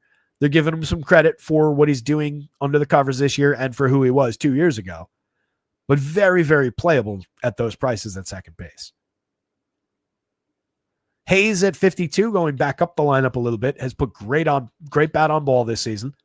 Strikeouts, walks right around where they typically are, slashing 308, 346, 564 with a 256 ISO. He's hit 6 home runs, carrying a 356 xWOBA. He's just kind of priced up. 52 for Austin Hayes, 35 for Austin Hayes. That's one guy they chose to be aggressive about. Among many hot starts that didn't get priced up, Austin Hayes kind of did. Among guys who we know are better than Austin Hayes, who got very quickly priced down for some struggles, like Vinny Pasquantino on the other side, that is a shockingly high price to find Austin Hayes giving him credit for 127 plate appearances. But we do know that he's always been a decent right-handed power bat. Last year, over 255 was pretty weak, but 16 home runs, slash 275, 325, 444, and 566 chances with a 169 ISO was a good run creator in 23. 16 home runs back in 22 with the same kind of season. He's a 16 to 20 home run type guy given a full season of plate appearances. So very playable, but definitely highly priced. 39 for Stevenson, given the 18.4% barrels, the 60.5% hard hits over 81 plate appearances. That kind of jibes with who he is. It's high, but it will normalize to about these rates over time. Striking out way too much in the small sample, but also drawing some walks and obviously an unfairly sized sample. 3 home runs, a 200 ISO, doing exactly what we pay Tyler Stevenson to do when we go to him. No issues with it. More of a play on DraftKings where you need catchers, but 28 on FanDuel, especially with everybody else fitting in at multi-position. You can take any of the other first base eligible guys, put them in a different position, and just use him like he's their hard-hitting first baseman. I have no problem with that. Garrett Hampson, kind of a waste of time at the bottom of the lineup, is getting on base over 46 plate appearances at a good 364 clip. I'll give him that much. Doesn't really hit the ball effectively at all. That's all come via walks in a small sample. This is more who Garrett Hampson is. 231 plate appearances, no home runs, 7 steals, 230, 275, 300. Once upon a time, while with Colorado, there were expectations there. He never realized them. So as mentioned, India continuing to just kind of bounce along, not giving us what we expected. He's given us the low strikeout, the high walk that we expected. None of the quality contact that he's put up over the last couple seasons has really come through. The hard hits are there, but the barrels have not been, and the results for counting stats have been completely absent from his game. A .070 ISO, 332 xWOBA is at least encouraging, but we need to get it in gear with India here. He's very cheap at second base on DraftKings. He's very playable. If you're going to the Royals, he's still a table setter for the Bobby Witts, the Vinny Pasquantinos, the Sal Perez's of the world. With 5 guys eligible, he's definitely in my 5-man. But I do have some price offsets that are also playable options down lineup to consider. So it depends on how you're building. He's in play, but he's not a priority even in Royal stacks at this point. Bobby Witt, absolute priority for the slate, for the position of shortstop, for Royal stacks, everything about it. Even against a high-quality pitcher like Hunter Green, you expose the downside of Hunter Green with a hitter like Bobby Witt, who doesn't really strike out. 18% this year, 15 last year, 17 for the year before. Medium walk rate, so you get nothing but extremely high-quality bat on ball. He's slashing 289, 351, 477. He's hit 5 home runs. He's stolen 20 bags. Creating runs 24% better than average. Maybe down a little bit performance-wise from number 2 MVP caliber type season, but should probably get back there over time. Tremendous option. Vinny, as mentioned, too low price, 3,400, 2,800. The sites have come way down for what was a very cold start. Look at where he is now. Over 232 plate appearances, we have already normalized to 255, 302, 403. He's got a 337 xWOBA to tell us that we're going to continue to climb. He's got all his career history over the last couple of years to tell us that he's going to continue to climb. Strikeouts, again, we were at 18-something to begin the week. We're below 18 now, 17.7, and trending back toward his previous numbers. 5.2% walks, trending back toward the previous numbers. He's barreled the ball more. The hard hit rate is right in line with where it was last year. We are actually working with an improved Vinny Pasquantino, and the sites are not pricing him like that. So, yeah, it was a bad start. But as I mentioned yesterday, since April 25th, since my birthday, he's hit 6 of his 8 home runs. He was slashing 300-something, 80-something, 500-something. He's been tremendous over the last full month, and they have not priced him back to his normal territory. Take advantage. Against, again, a very high strikeout pitcher, this is a hitter who can and should expose the downside of Hunter Green. He's extremely low strikeout. He's putting very high quality bat on ball and always has, and that will impact with that contact that he allows. Great, sneaky, potentially, spot for Vinny. I love the ability to just grab those two, and my 2-man price is $46.50. My 3-man to throw Sal into that mix is $43.33, so $4,400, a cheap $4,400 a piece. And then I get great options like Michael Garcia to bolt on, like Jonathan India if he's going right to bolt on. And again, he is at least getting on base, even though the run creation's down. You get down lineup, dead min price John Rave on both sites to work with. Yeah, he's 0 for 8 so far, but he's the min price if you need a cheap salary. Probably better off going to Michael Massey with his ability demonstrated over the last couple of years to at least barrel the ball from time to time and his extreme low strikeout, low walk nature. So you're getting a lot of balls in play out of Massey. If you're just looking for somebody to drive these guys in, even if it's a well-struck out, he might drive in a run. You get a little bit there for your 27. You can put him at second base if you're skipping India. He could also function in the outfield.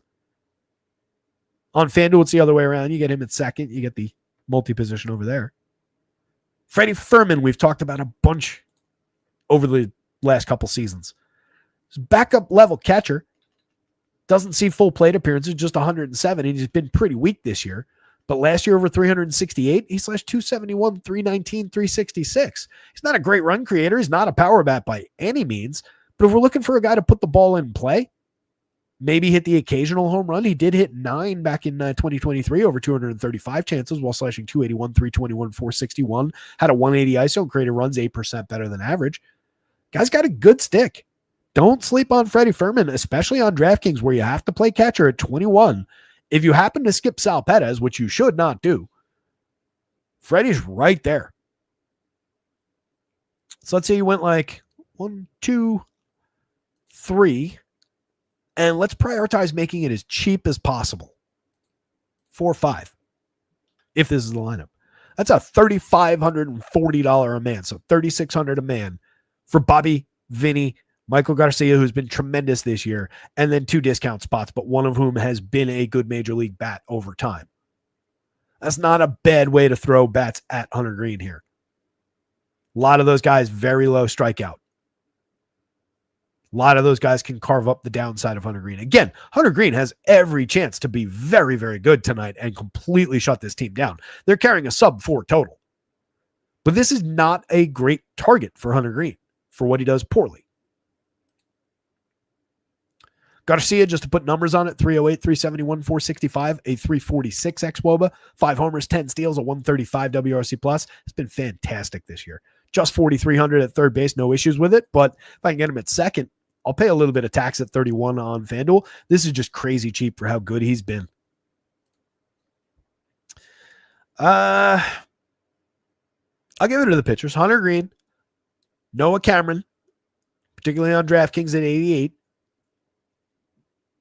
And then I'm going to flip it, and I'm going to say Royals bats over the Reds bats slightly. For one, I think it's the better of the 2 lineups. 2, low strikeout rates overall, so we're going to get balls in play even against a guy like Hunter Green. And yes, again, that 16.3% swinging strike rate, like he can go find it even against a team like this. But for those reasons and their just general ability to put good wood on the ball, I'll go Royals over the Reds slightly, even though Vegas has it slightly the other way around. Really no difference between 388 and 371.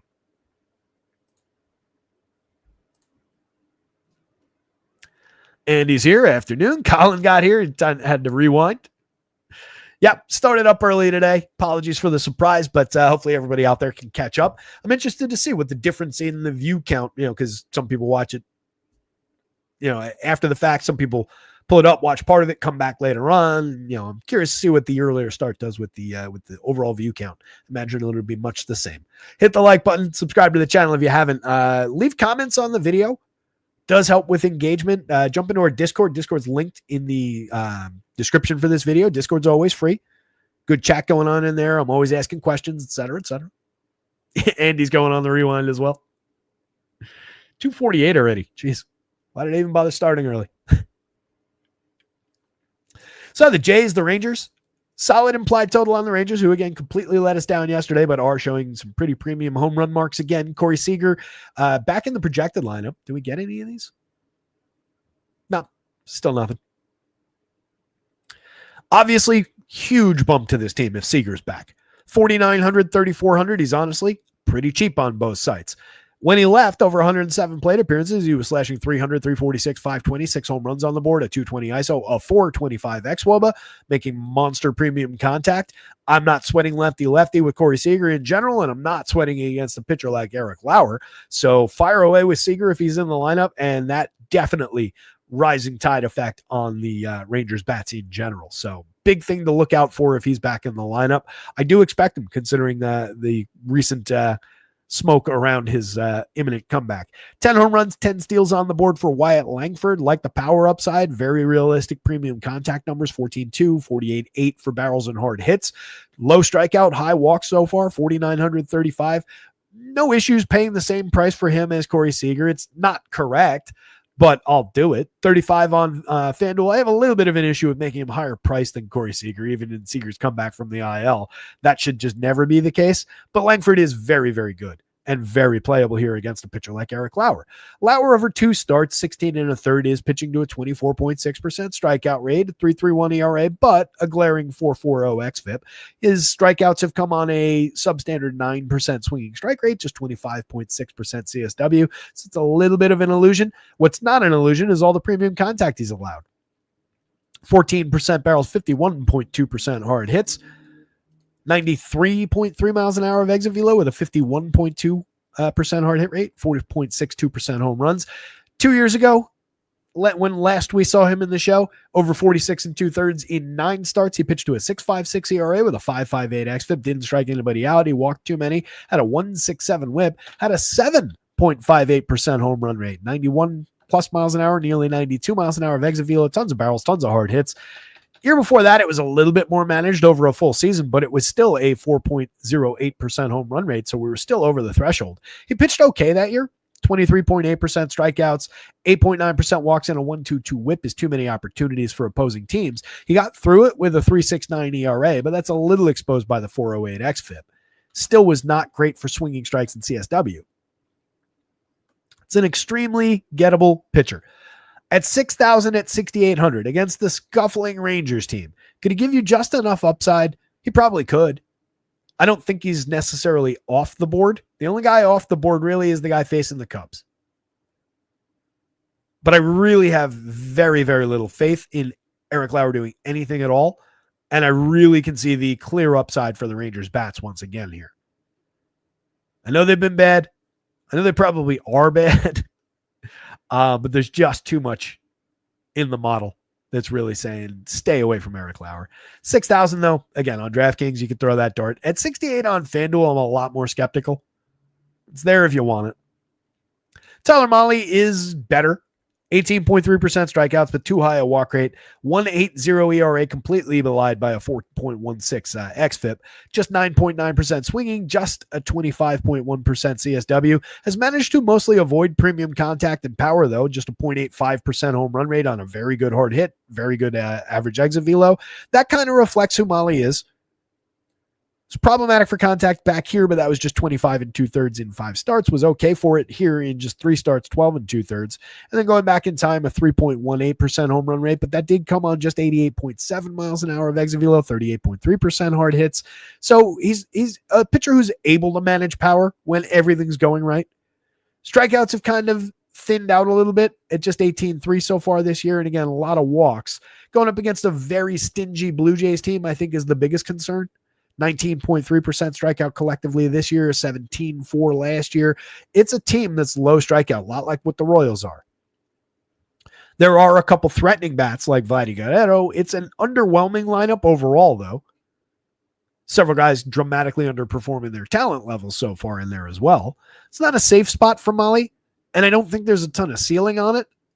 He should probably be cheaper. Lower 8,000s would be more appropriate. High 7s would probably be more appropriate.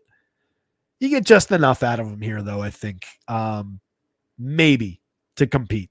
The issue is at those prices, though, you're not really casting him competitively against like this group of pitchers. In DraftKings here, you're really casting him more against this group of pitchers.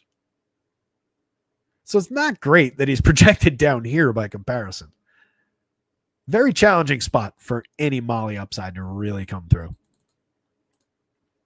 Blue Jays bats against, definitely on the table. 4+ implied total will tell you that. 9.22 in the home run model for Vladdy. Following Bo Bichette, who's at 270, 319, 391. We've seen quality go up and down a little bit so far in the slash line. But what I like for Bo is the very low strikeout rate that is lower than he was the last 2 seasons. The walk rate that's an exact match for last year and up from 2 years ago when he was tremendous.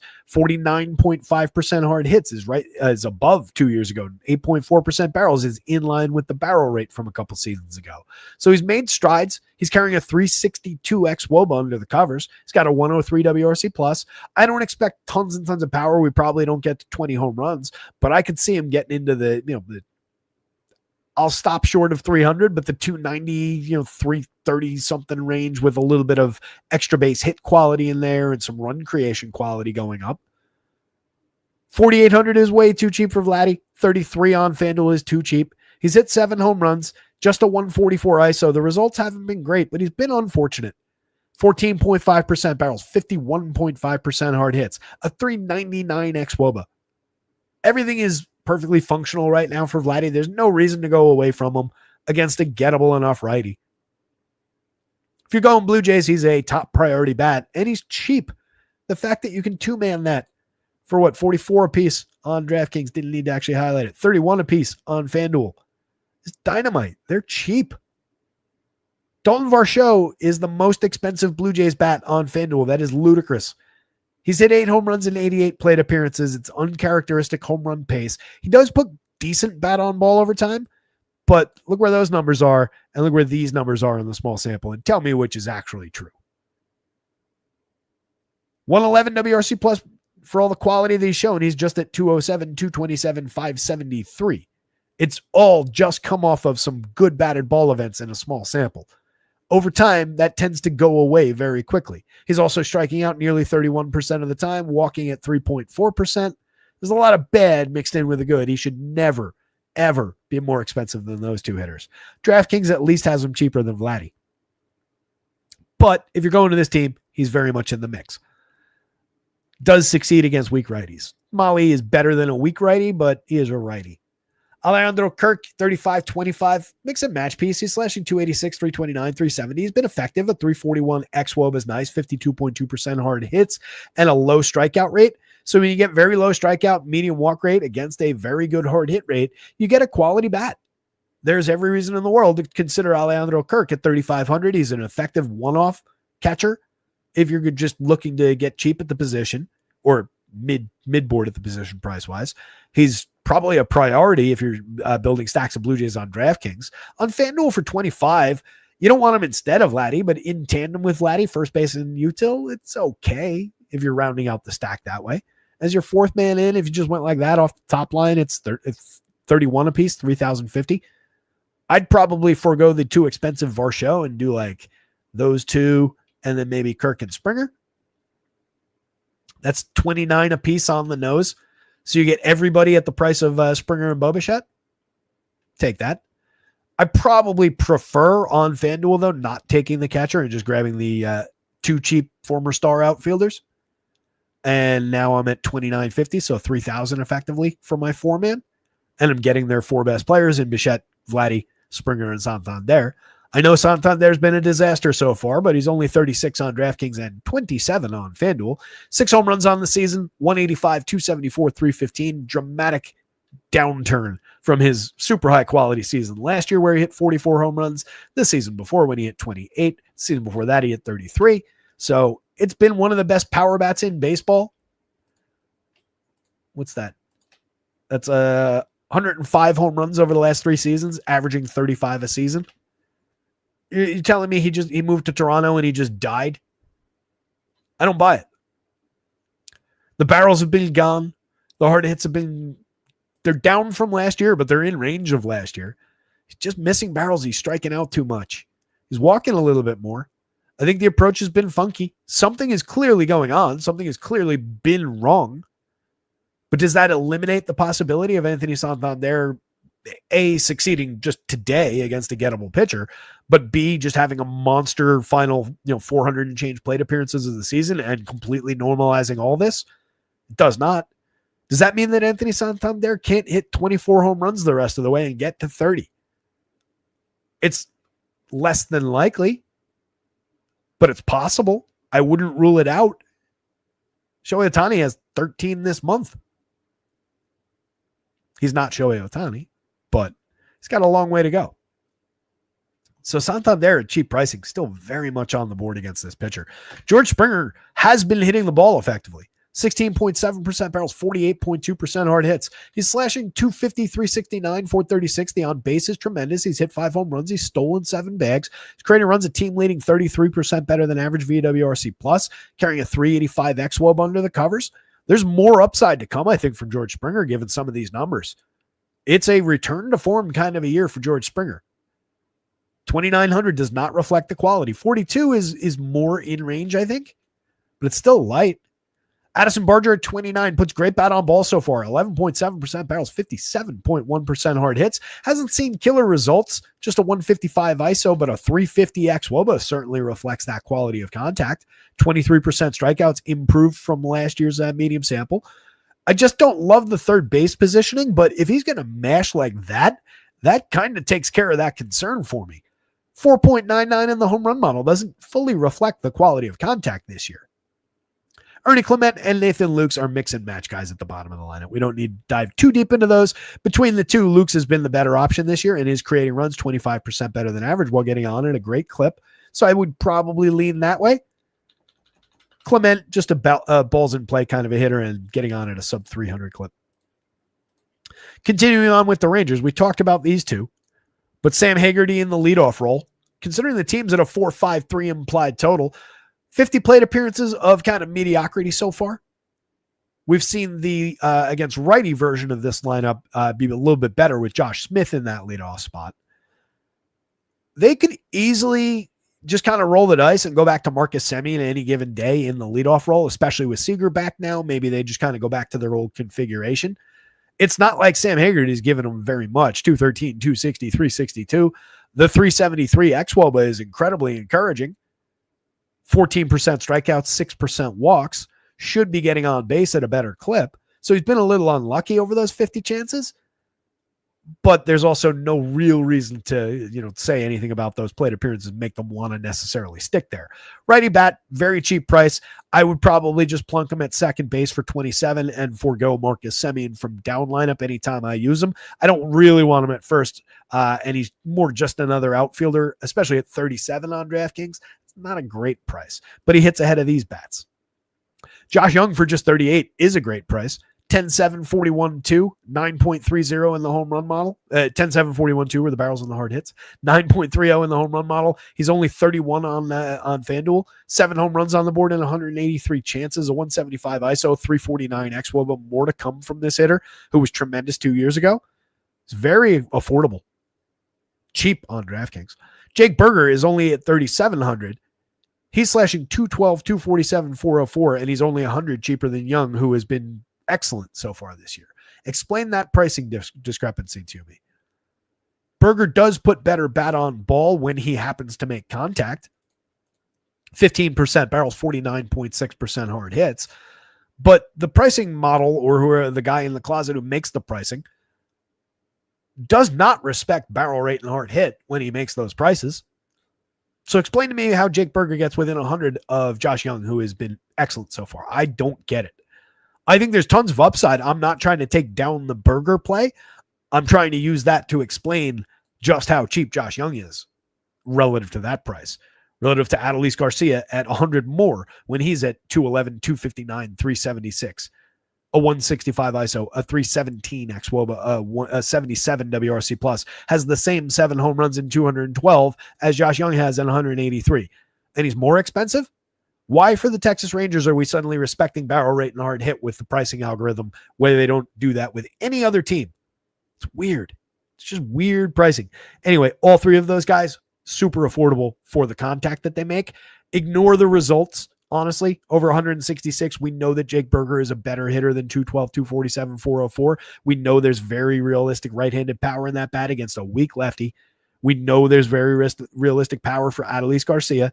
He's making tremendous contact despite struggling mightily all of this season and all of last year compared to who he typically has been in the show. But that's a tremendous, tremendous power bat when things are going right. And he's very, very cheap. Believe me, it doesn't make me comfortable to be out here singing the virtues of the Texas Rangers again when they completely let us down yesterday. Jonah Heim, solid catcher bat, barrels, medium hard hit, 6 home runs on the board this year. A capable enough bat, but you do have a cheaper Higgy 2 spots later in this projected version of the lineup. If that's what they go with, I'll take the $1,000 discount and the 2 spot drop, and I'll take Higgy's similar home run upside. 7.87 in the home run model for him versus 5.95 for Jonah Heim. Higgy makes better overall quality contact over the years. Marcus Semien caught in between those 2 hitters. He's at least barreling the ball 8.1% of the time, but we've not really seen the signs of life from him that we have from El Jose Altuve lately. 176, 264, 228. A 312 xwOBA is maybe, at least tells us that those numbers will go up. It's still light from the league average, but we should see him climb to at least above the Mendoza line at some point, maybe a 300 on base, but it's really difficult with Semien right now in this form. Rangers bats, Blue Jays bats, overpriced Tyler Mahle. Really don't think we use Eric Lauer here. Maybe, again, a few darts as an SP2 of very poor quality and just take the free square kind of a price. And that's the approach you need to take with it. Don't expect success. Look at it as a free square.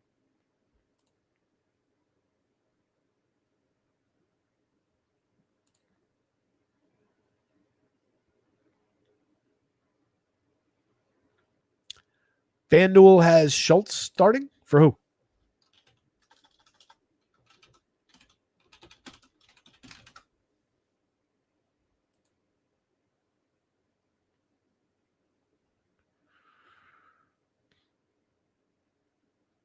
Oh, they snuck that in there, huh? I think that's an opener situation, no?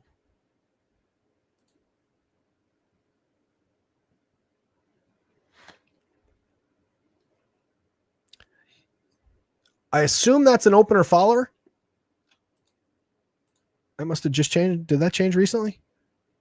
Oh, we lost Braves Phils. Braves Phillies postponed.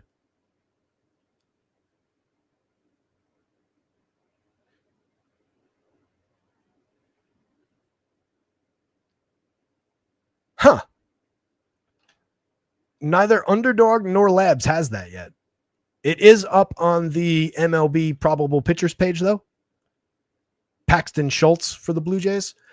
He's a multi-inning reliever so far this season. As I said, I would assume that that's an opener spot. He pitched. Yeah, it's got to be an opener. He went 3 innings in relief just 3 days ago against the Rays.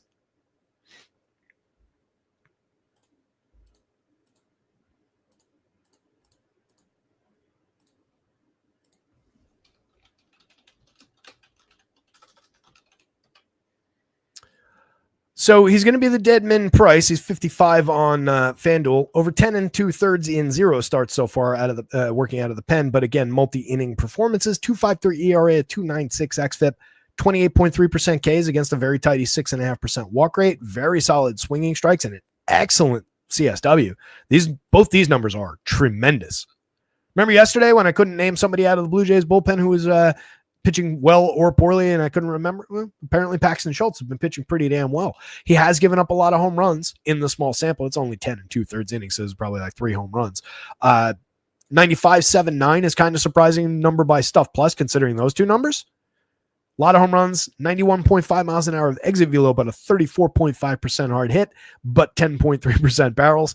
These numbers don't necessarily go together. So it'll be interesting to see as we add more innings what happens with a lot of that. Because like this doesn't really align with that, does align with that, but neither of those align with this. They do align with that. Neither of these aligns with that or that. Or I mean, this also doesn't align with that necessarily. It's interesting.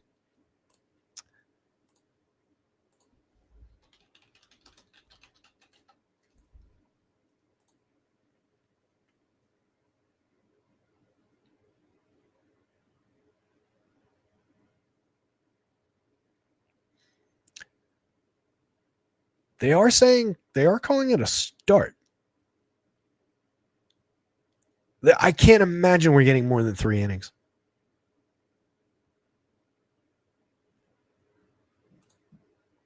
Let me just make a quick note of that on the site. I'll update it, obviously, after we get off the show, which even with our early start is running into later territory.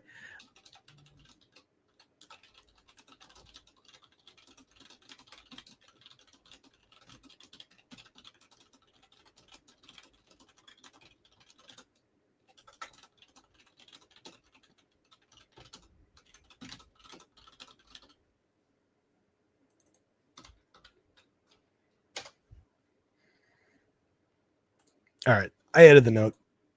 We'll clean that up later. Thank you for that, Black Man. I appreciate the note. Like I said, Labs still has Lauer in, and Underdog didn't mention that anywhere. But yeah, he is the now confirmed. I'm going to call it opener because I don't think we're getting more than 3 innings here. Playing with fire if you go to him. What you would be chasing there, though, is obviously an ability to find some Ks and induce some whiffs and throw strikes. This is obviously at max effort.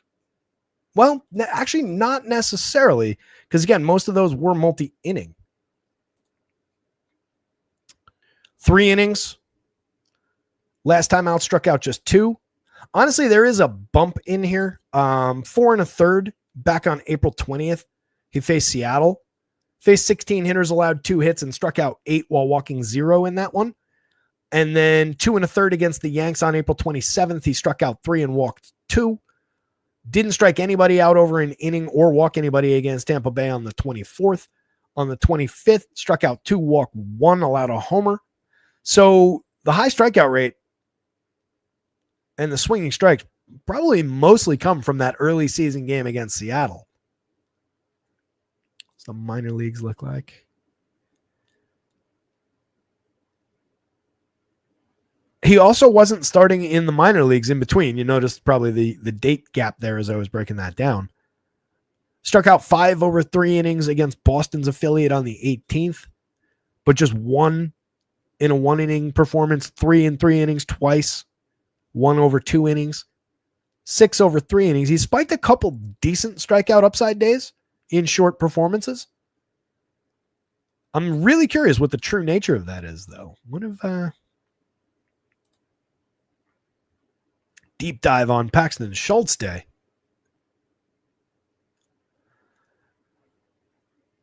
He made 7 AAA starts last year, 40 overall performances over 92 innings, pitched to a 28.4% strikeout rate, but walked 11.2%. Year before, he made more starts, 21 total minor league starts, 11 at AAA, 10 at AA. Pitched to a 23.3% strikeout rate and a 12.4% walk rate. So he gained some strikeout year over year at the AAA level. But part of that, I would guess, came after being converted to a reliever. Some interesting give and take there. So I would say that we probably do have some spike just in effort and the ability to fully unleash the arsenal in short stints, even in a multi-inning role. When he's been more of a full-fledged starter, just going by those minor league numbers, it's been a more pedestrian, average-ish kind of a strikeout rate. I think people are going to go to that at 4,000 on DraftKings. I bet people go into that, and I'm going to say it might be a little bit trappy. You have to stay tuned and check the update for on the site for how the Rangers are going to stack up against them. I haven't. Oh, wait. Can I do that quickly? I think I only need to do that here, actually. Is he here? He is here. Yep, that's the wrong team.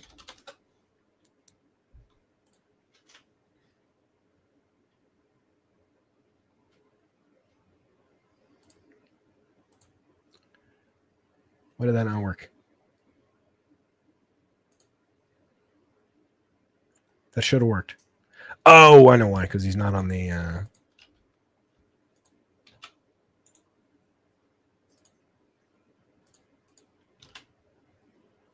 Wait, but he is salaried. Oh, that comes from here. That's right.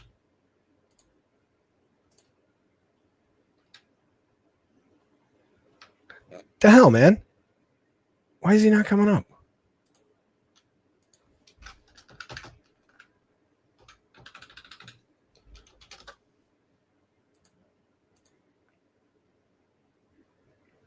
The hell are the Rangers bats not coming up? His handedness is not in here.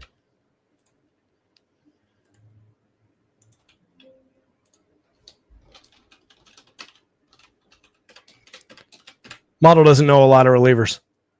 They don't come up all that often. There we go. Ignore where he's projected. I haven't obviously done anything to the innings there, but at least now you get a look at the Rangers against. So we're still seeing that stretch of power. It's not quite as dramatic as it had been, but we're definitely still seeing a stretch of power. Hold on one second. Somebody's knocking on my door.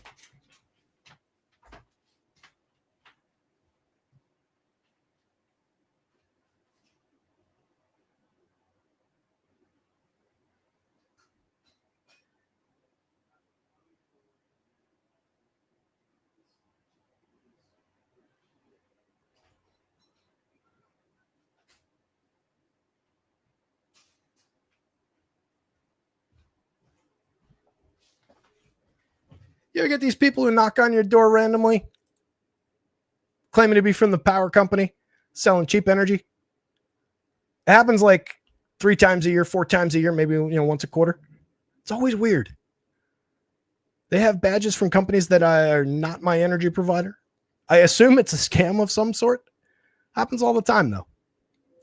Big Chop says, my second favorite MLB guy. I assume, who am I behind? Kevin Burkhardt? Appreciate you, Big Chops. Take second favorite. As long as I'm on the list somewhere, man. I don't need to be at the top. But I appreciate that. Long as I'm on the list, long as you show up and hang out with us, appreciate you. Lone Wolf says, damn Terry, type fast, eh? Flying fingers, man. A lot of typing over the years. I'm actually old enough that we took typing in class. Do they still do that? They probably don't, right? Because kids just grow up typing now.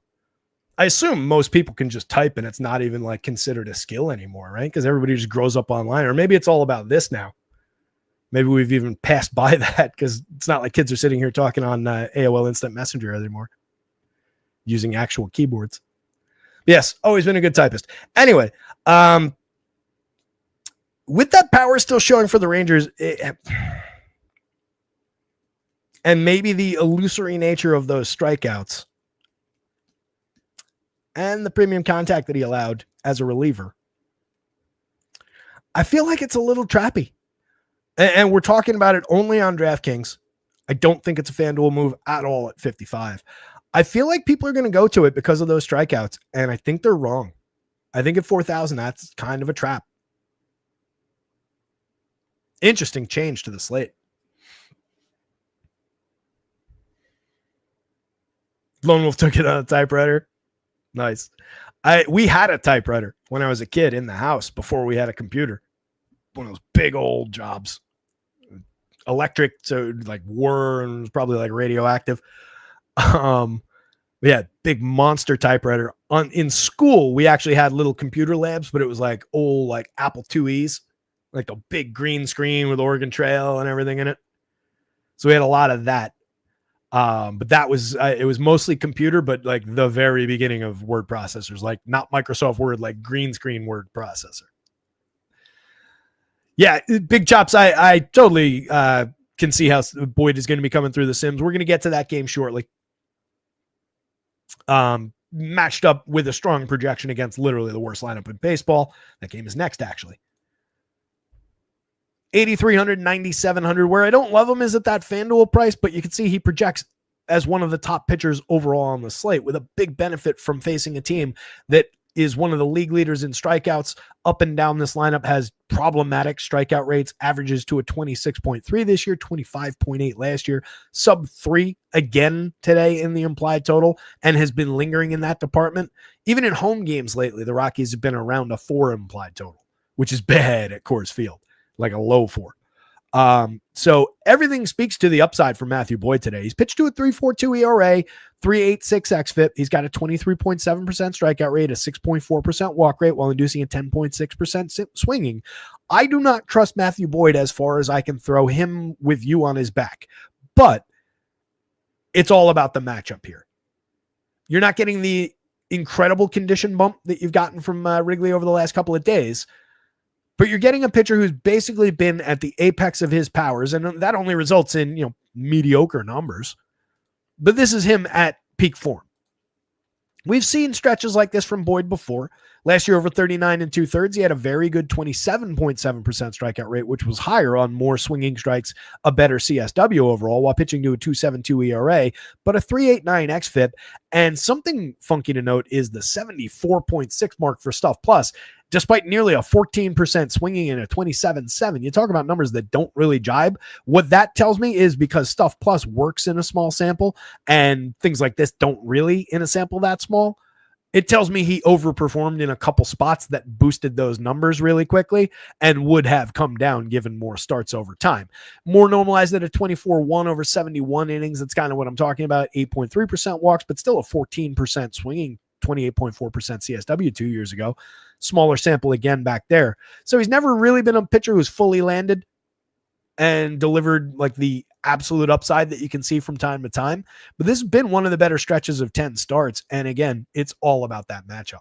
He's going to be ludicrously popular, especially coming through the Sims like you're saying, but it's probably justifiable.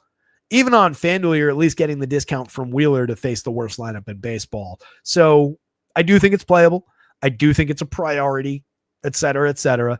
I just have no faith, no trust, no love for Matthew Boyd. That's the problem here.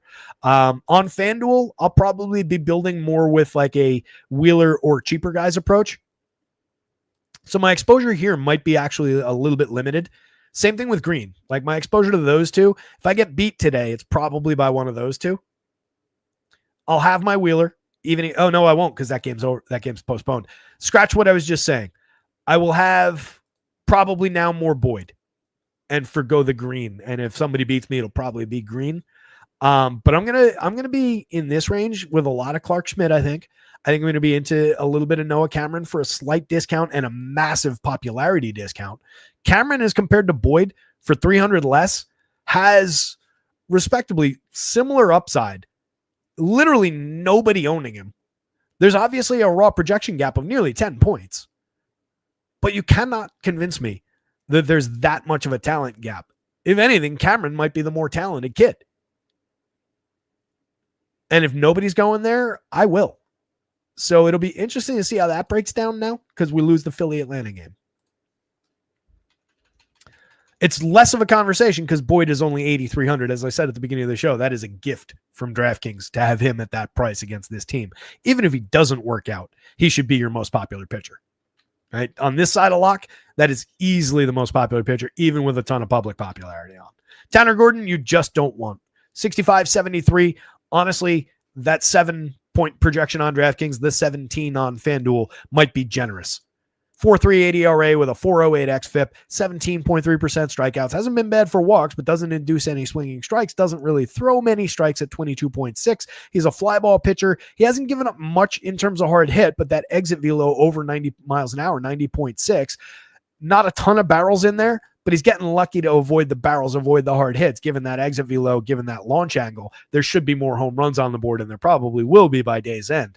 80.04 by Stuff Plus is substandard by about 20 points. So not a good pitcher facing one of the very best lineups in baseball.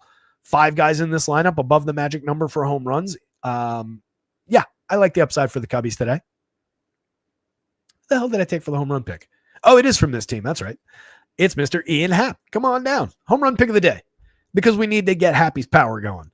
He's been solid for on base, 348 on base. He's creating runs 5% better than average. The shining 348 xWOBA under the covers. We know who Ian Happ is. The one thing that slipped a little bit this year is that power. He's drawing more. He's drawing an exact match for last year's walk rate. Strikeouts are down a little bit. He's just lost a little tiny bit in barrels, a little tiny bit in hard hits so far. But there's no reason for that.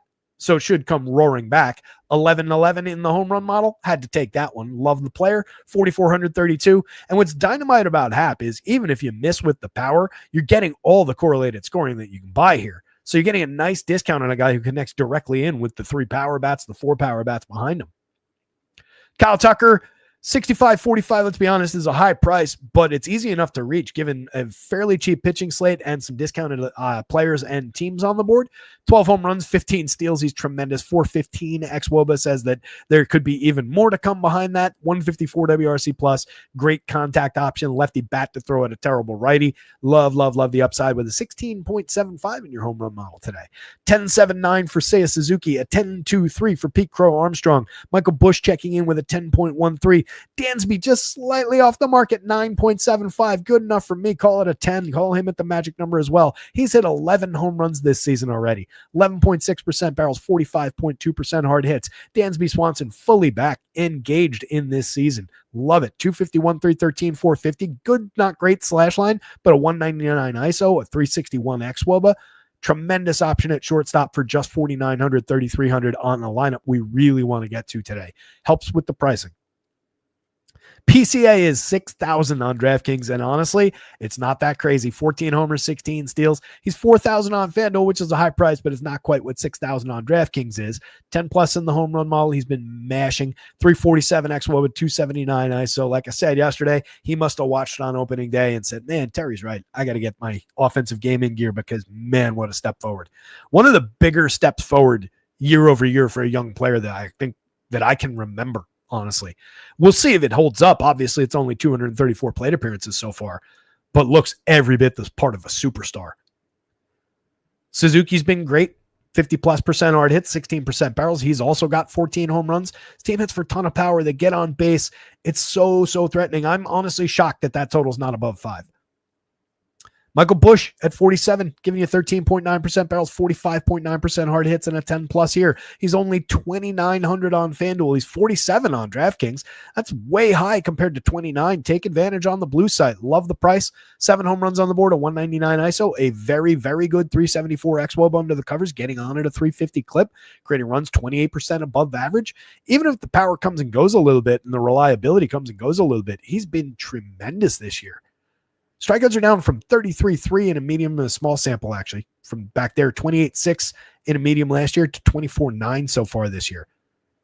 Excellent progress. And then you get playable options down here. Reese McGuire put good bat on ball, 2 home runs over 11 plate appearances so far. Matt Shaw, 3,500, 2,500. I was trying to formulate a Reese McGuire joke, and it didn't come together there. 236, 333, 337. Reese McGuire, if you don't remember, caught fondling himself in a car a couple years ago. Shaw, third base, 35-25. Has been mix and match quality so far, but a good bat, 7.44 in the home run model. Should continue to provide some run creation and some ability to reach first base, if nothing else, but has more to give than that. 12.7% walks over 102 plate appearances. Striking out a little bit too much, not putting great bat on ball so far, but a few really high quality days and a few really high quality events to support what we know is a realistic upside for the player. On the Rockies side, if you choose to target Matthew Boyd, it's honestly gotten not great. This team has gone from, they might be interesting for power while being a bad high strikeout team to, I really don't know if there's any way I can justify this. Maybe a few one-offs, maybe around some of the righty power like Hunter Goodman. But even he has slipped. He's 7 home runs, just a 171 ISO, a 310 xWOBA, still carrying a 102 WRC plus, but that'll probably be under 100 by next week. 9.5% barrels, 48.3% hard hits to hang your hat on at least. Jordan Beck from the top spot is kind of interesting. Ezekiel Tovar is kind of interesting for a very cheap price at shortstop. 284, 328, 431. He's improved in the strikeout department dramatically, 10-point improvement. It's cost him a few barrels along the way, but hard hits are up a little bit in the small sample. 376 xWOBA is at least encouraging. Beck has been decent, 8 home runs and 7 steals and 176. A 250 ISO is obviously appealing. Next to a 345 xWOBA looks kind of good. Their only strong run creator so far this year. Ryan McMahon, especially against the lefties, kind of meh. And he's at least gotten very, very cheap for high quality bat on ball, but a problematic matchup for him. Brenton Doyle, you get high quality bat on ball. He's seen nothing for it. 214, 279, 353, but encouraged by a 331 xWOBA. You get a solid xWOBA on Ryan McMahon as well, but again, bad matchup for him. Michael Talia has been lost up there. Just a 280 xWOBA, not at all supportive of a return to form. Putting okay barrels up, but way, way down compared to where he needs to be. And striking out 39% of the time with walks going down a little bit. It's been terrible this year. Tyler Freeman, 206, 300, 265. No thanks. Adil Amador, Jacob Stallings. There's no quality here. Very difficult team to justify playing. This goes. Excuse me.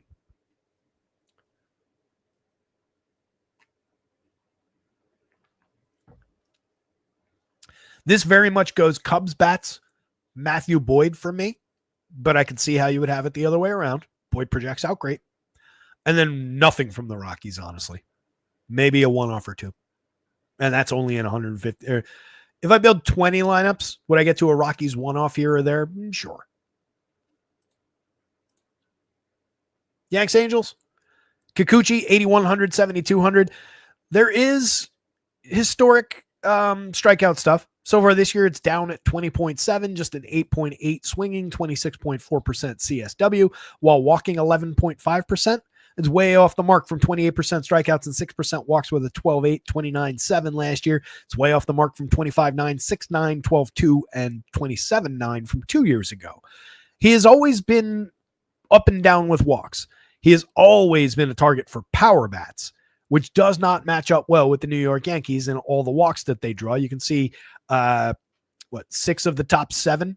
Oh, no, 5 of the top 6 have double-digit walk rates this year. There are some high strikeout rates in there, but there's also some low strikeout rates and the very best hitter in baseball in there. So it's not a great day for Kikuchi.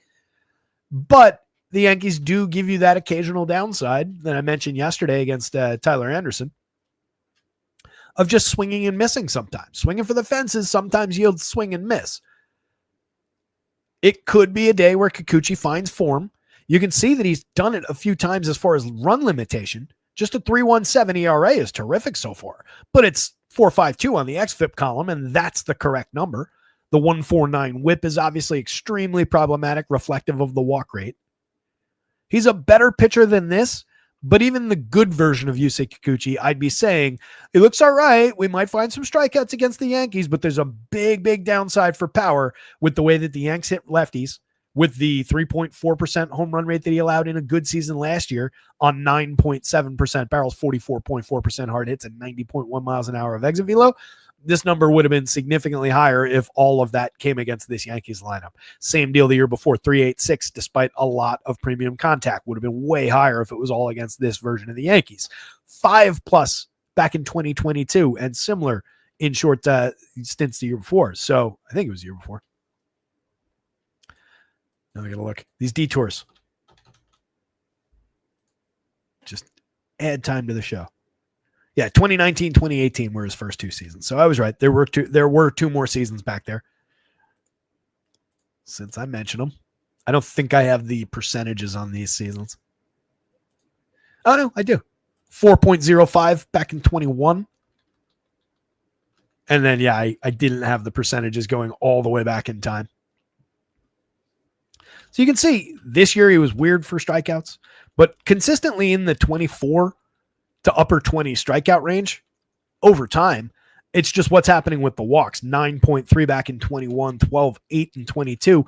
Cut that over the last 2 seasons, and that was the big uptick in quality, was cutting that walk rate, cutting the home run rate a little bit, enough that it mattered.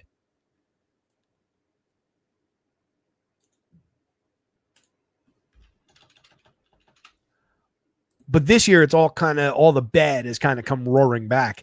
It hasn't resulted in too many home runs. This is another number that is very likely to change by the end of the day. Aaron Judge leading the day at 17.52 in the home run model. You also get Paul Goldschmidt at 9.36. You get Cody at 8.14. A lot of power for the Yanks. Anthony Volpe against a lefty should see a bump in upside again. 6 home runs on the board, 7 stolen bases, a 194 ISO, a 331 XWOB. He hasn't been bad this year. He's putting very good bat on ball when he makes contact. Strikeouts are up a little bit, but walks are also up. I will take that trade-off with this hitter. It's a free swinger, and he walked 27.8%, or struck out 27.8% 2 years ago, so technically that's still an improvement from that. And if I'm going to get 4 extra percentage points of walk out of it, I will take the 3-point uptick in strikeouts there. We need the power to come around. We need the consistency of contact to come around. Should be a good day for it, though. Ben Rice not in this projected. He played yesterday against the lefty. We'll see whether he's in the lineup or not. He hit a home run yesterday. Love the upside for premium contact that he provides if he plays. Trent Grisham from the left side. He's been tremendous all season. 250, 351, 520, just continuing to chug along. 12 home runs. Been a few days since his last one. 270 ISO, a 400 XWOBA. He's been ridiculous. Paul Goldschmidt is the better of those 2 players, though, and you get him on the right side. More expensive on FanDuel, but less expensive at first base on DraftKings. That's a premium first base option. 4,500 for Goldie. You can go there, here, and let's say DJ at second base to be different. 4,860 for a stack that includes Goldschmidt, Judge, Bellinger, and then Volpe and DJ LeMahieu. What's not to like about that? Yeah, it's still a high price. It's $4,900 a piece, but it's definitely a discount on Aaron Judge, and it's a discount on a couple other hitters in there. DJ for 36 for 23. He's put good bat on ball so far over his 37 plate appearances. He hit 1 home run that I think came in either his first or second game back. Otherwise has been pretty empty results-wise. 2 runs scored, no ribbies, 206, 270, 294. 322 XWOB is at least encouraging. We know that this hitter once upon a time competed for batting titles and has since still put good bat on ball at medium to low strikeout rates, still capable of drawing a walk. He's just cheap and he fits at second base on either site, so he's a very usable player. The results haven't been strong, and last year was kind of a wash. Year before wasn't terrible, though. It wasn't as bad as everybody remembers. I stumbled across this and I highlighted it the other day myself. 562 plate appearances for one. I would have had that in like the 250 range. I had 2 years ago, kind of more along the lines of last year what we had from him. And he was better than that. He had 15 home runs, He's 1% better than average for run creation. The slash line is mediocre for him for who he once was, but it wasn't nothing. It wasn't the flat, dead, broken player that people seem to remember, myself included. Austin Wells, tons of premium contact, 8 home runs on the season. Otherwise, kind of struggles for any kind of consistency, but always playable when he's in the lineup. Ozzy Peraza hit another home run yesterday. He's up to 3 on the season, 165, 241, 342 otherwise, but a 315 xWOBA. Again, substandard number overall, but on a 10.7% barrel, 8% walks in there, should be able to climb as far as that slash line goes and maybe get to some respectability. He has been seeing more regular plate appearances lately, but they do still have, I believe, Jordi Vivas hasn't been sent back down yet, so you might see him sneak into the lineup. We'll see. Peraza's the better of the two options. Clark Schmidt, 77-88, 24.2% strikeouts, a 4.58 ERA with a 4.21 xFIP this season, inducing a 12.5% swinging strike rate with nearly a 30% CSW over his 7 starts, 37 and a third. As mentioned at the beginning of the show, he came out early in his Coors Field performance, but struck out 8 in that game, allowed 3 earned runs on 6 hits, was just fine. 3 straight starts before that went 6 innings exactly. 5 strikeouts against the Mets, 6 against the Mariners, 4 against the Pods. Allowed 2 earned runs to the Mets, 3 earned runs to the Mariners, 2 earned runs to the Pods. All serviceable numbers, especially when you get them at these prices against a team that's carrying a 26.1% strikeout rate that he more than has good enough stuff to exploit. I like the upside for Schmitty. He's in my placeholder at 88 on FanDuel, at 77 on DraftKings. Absolute bargain. On DraftKings, as popular as the combo probably will be, I think this is a killer combination. Just take the obvious. Boyd and Schmidt, 83 and 77. Take the obvious play there and run with it. 16 total, 8,000 average. Nothing not to like about that combo. Angels bats against, not really flashing much power. Schmidt allowing a 3.18 in the small sample, but it's come on 37% hard hits, 88.4 miles an hour of exit velo. He gave up 38% hard hits, 89.1 miles an hour of exit velocity on just 5.9% barrels last year in a slightly larger sample, 2.27% home runs. He's talented. This is a legitimately good mid-rotation pitcher, like I said earlier. But Angels bats against, you get a lot of quality out of Zach Neto. He's very expensive at $58.39, but he's justifying it. 9 home runs, 8 steals, 282, 322, 542. Creating runs 41% better than average. If you go to this team, he's an absolute priority. And he's a reason you would consider this team. Nolan Schanuel at 35-28, good on base skills, good table setter. Joan Moncada has been coming through this year. A lot of barrels on the board so far. 222, 330, 467. The results have been kind of mixed, but a very good 244 ISO, a 343 xWOBA that reflects the on-base skills and the contact. It's been very, very good. He's kind of been fulfilling what he was once supposed to be, and you just can ignore the batting average. Who cares? Taylor Ward, monster barrels, monster hard hits, 15 home runs. Premium righty bat. If you're going to this team, he's a top priority option. So is Jorge Soler.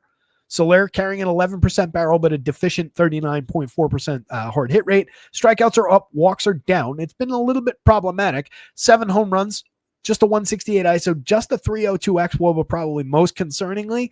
There's a lot of downside so far this year with Soler.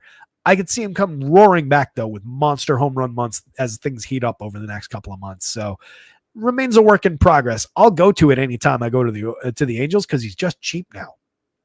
Travis d'Arnaud, another player who's always put good bat on ball.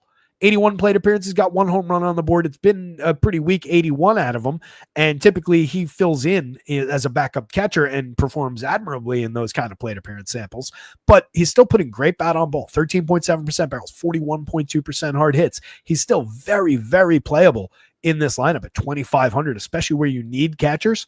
I would honestly very strongly consider a Travis d'Arnaud one-off if he's in the lineup today. Luis Rengifo has been very disappointing as a mix and match player with some speed. Joe Adell has tons and tons of power upside. He's hit 6 home runs in 156, has a 168 ISO. Very solid for barrels and hard hits, directly in line with where he was last year. He's a very sneaky option who is just downright cheap, and he can hit a home run against anybody. He's not going to do very much else outside of maybe, if he happens to be at first base, steal second base, maybe scores you the occasional run. He's not great in those departments, though, but he's very real for power. Matthew Lugo, Giving you some very good contact over 40 plate appearances, 3 home runs resulting from that. We will see what happens with Matthew Lugo. He's also striking out 37.5% of the time and yet to draw a walk. Good strikeout target for Clark Schmidt. This goes Yankees bats, Schmitty, Kikuchi, Angels bats. Yes, Kikuchi's on the board.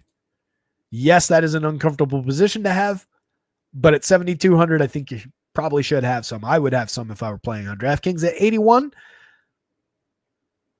I might. I probably will. In 150 lineups, I absolutely would have a fair amount of Kikuchi. Let's put it this way. I would be over his public ownership number without knowing what that number actually is. Let's see. Of course, it's not loaded in.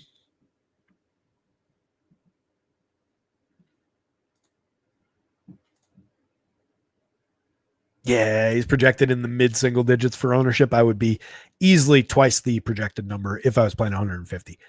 In like 10, 20, 25 lineups, a couple few shares, I think it's perfectly fine on FanDuel. I'd be more aggressive about it at the DK price, I think. And we round things out with the Nats and the Mariners. You can see for yourself, a lot of power showing for the M's. It's the usual suspects. You get Julio. You get Cal Raleigh in his 19 home runs so far this season, carrying a 12 plus in the home run model. Julio at 10.23. Despite scuffling along, he does have 10 home runs. He has been hitting the ball pretty hard and mostly in line with his previous performances. And we are slightly ticking upward. We're trending in the right direction. We've got a 364 xWOBA that's very encouraging.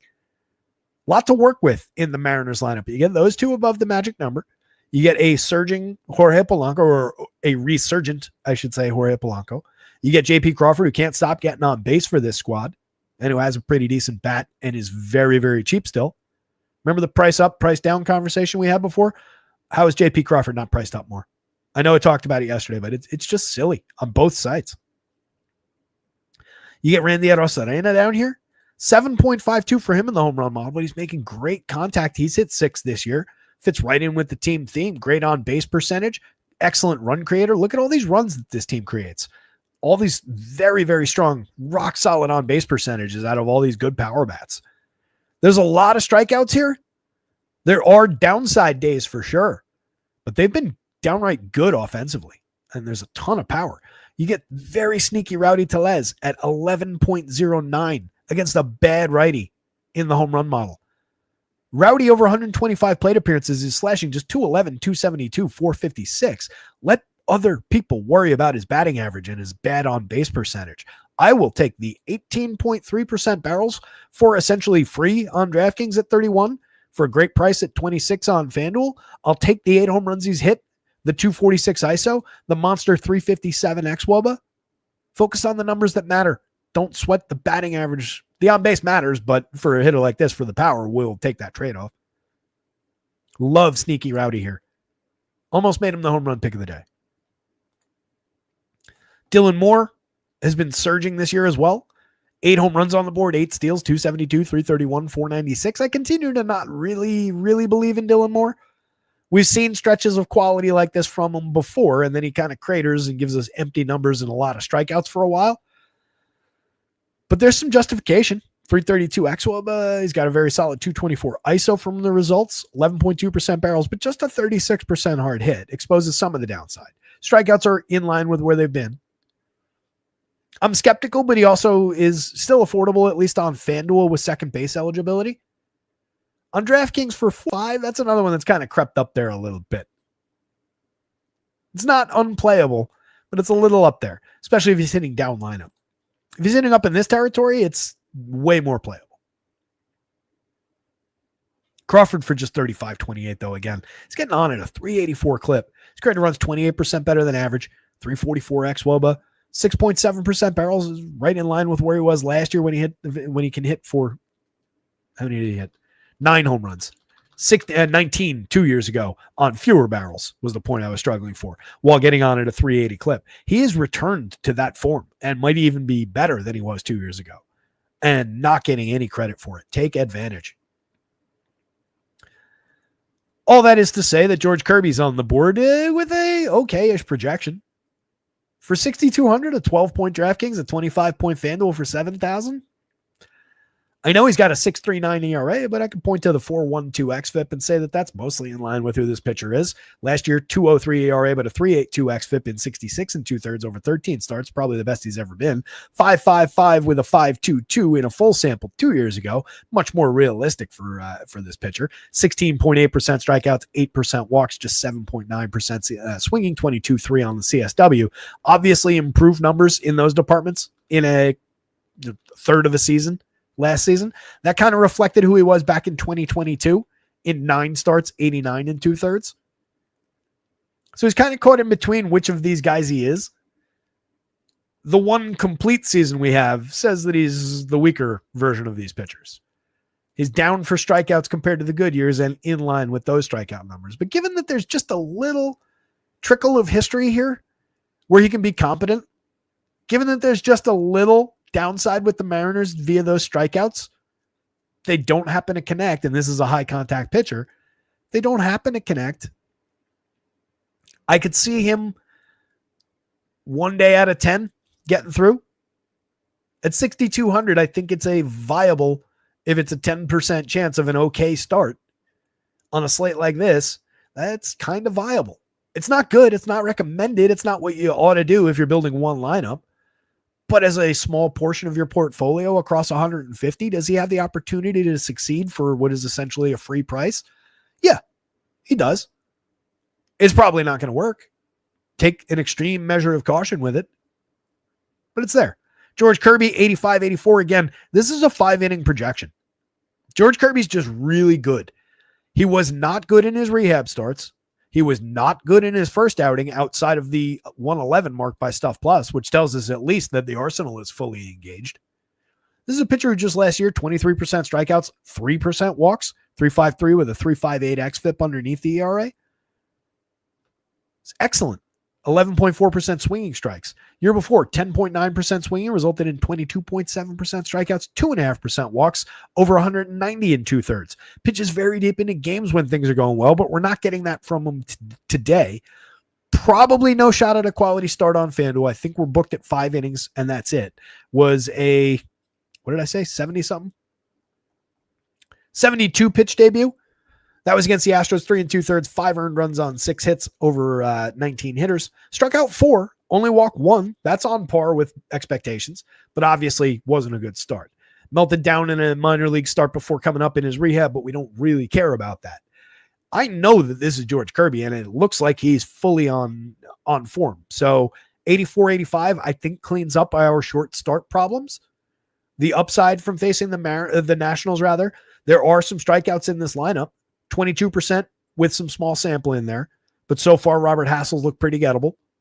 Dalen Lyle has looked pretty gettable over just 11 plate appearances. You've got Josh Bell has always been gettable. They're better players like Nathaniel Lowe, most importantly, James Wood, are high strikeout this year. Lowe has always bounced between 22, 25. This year it's up notably. Wood is actually improved year over year, but it's still 27%. There are some low strikeout guys in there, but Curbs is more than good enough to find a few against those guys. So I like the spot, even in 5 innings. I wish he was a little bit cheaper. That DraftKings price isn't great because it's not really a true SP2 price. But if we're not going to a true SP1 price, then we can use that. And, 8,000, what did I say? The average for the Schmidt and Boyd combo was 8,000 a piece. So 85 kind of works just as well. FanDuel at 84 would play. I think we got a good shot at our win bonus, if nothing else. You just kind of do need the top pitchers to go pop a little bit or to not quite pay off that price difference. Kirby's good enough to cover you there, though. I think I will use him at 8,400. I like the option.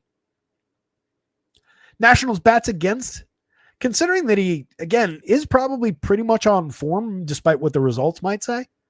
I'm not really in love with the Nationals here. I was more into them yesterday when they're facing Logan Evans, but you could go here. CJ Abrams, James Wood from the left side, very solid options against anyone. If nothing else, maybe it's a little sneaky 2-man at the end of the night to bolt on as a 5-2-1 or something on DraftKings. 287, 344, 518 with a 232 ISO out of Abrams, 8 homers, 9 steals. Wood has 14 homers and 7 steals with a 268 ISO and a 397 xwOBA, 17.6% barrels and 58.5% hard hits. Dude is just good. Nathaniel Lowe has gotten cheap, 39.29 across sites. A lot of RBIs from him. As mentioned a couple times already, that is something that is entirely out of his control. Same thing with runs. That's why we don't really talk about those counting stats, but they do actually count for fantasy scoring. He's come up quite often with guys on base, and he's put the ball in play to drive them in. He's hit 8 home runs early. The power comes and goes with this hitter. Typically, we get way better on base and batting average from him. So far this year, the average is down again. It was down last year somewhat, but the on base is the glaring thing. 292 on base is way uncharacteristic for him. Strikeouts are up, walks are down. That's what explains a lot of it. Just a 316 xwOBA. There is concern around the edges that we're getting a bad season, not a good one that I initially thought we were going to get from Nathaniel Lowe. But some of the counting stats have kept him alive for fantasy production, and he's hitting third in this lineup most days. Going up against George Kirby's probably the tiebreaker for me, where I would just say, nah, probably not worth it. But if you're going to this team, he can definitely be in that lineup. Keibert Ruiz, I think you would include if you're doing it on DraftKings. FanDuel is more of a debate. 27 to use him at either first base or util, not ideal. But on DraftKings at 34, where you have to play the catcher, I would just take the opportunity for some balls in play if I'm going to the Nationals already. So he would be a part of things there. And honestly, if I wanted to 3-man the Nats, I think there's a lot of opportunity to go that way. Use Keibert Ruiz. He averages you down to 47 a piece on your Abrams and Wood prices.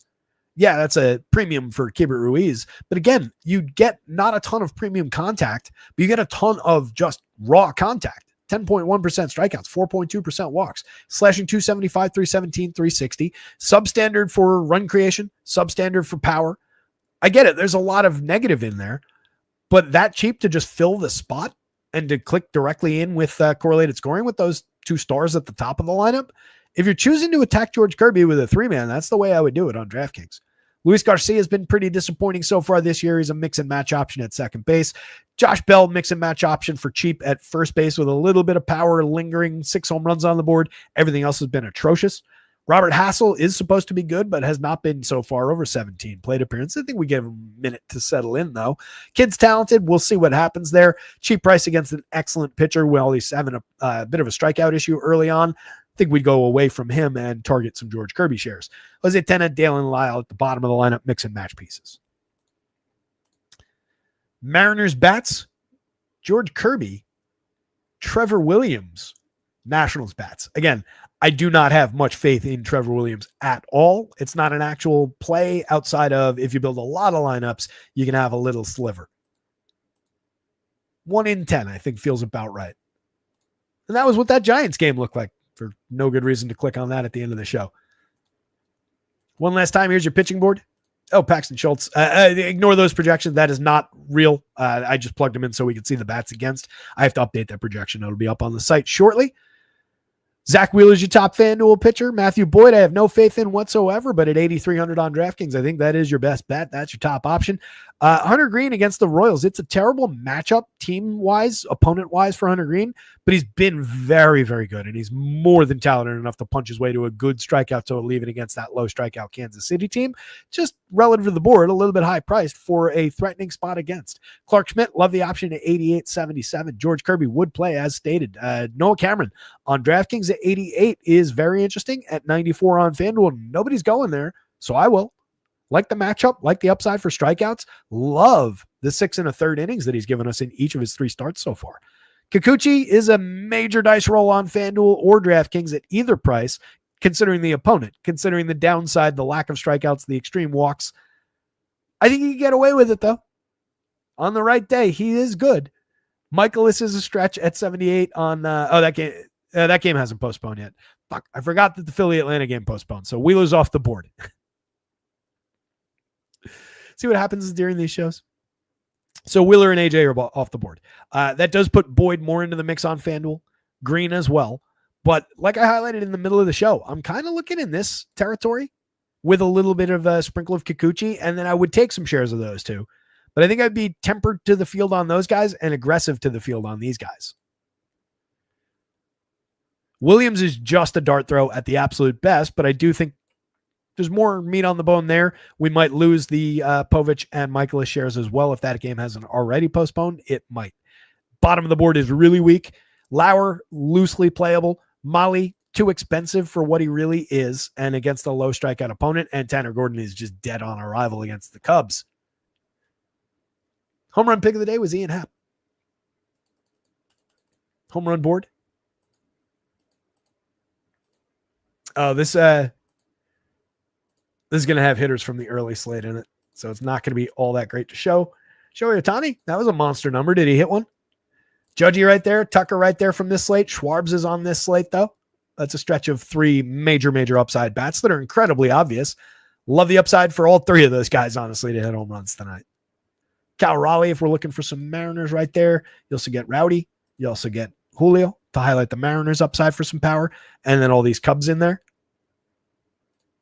Cubs-Mariners is a very workable combination of 2 teams that mesh together quite nicely, just to put that out there.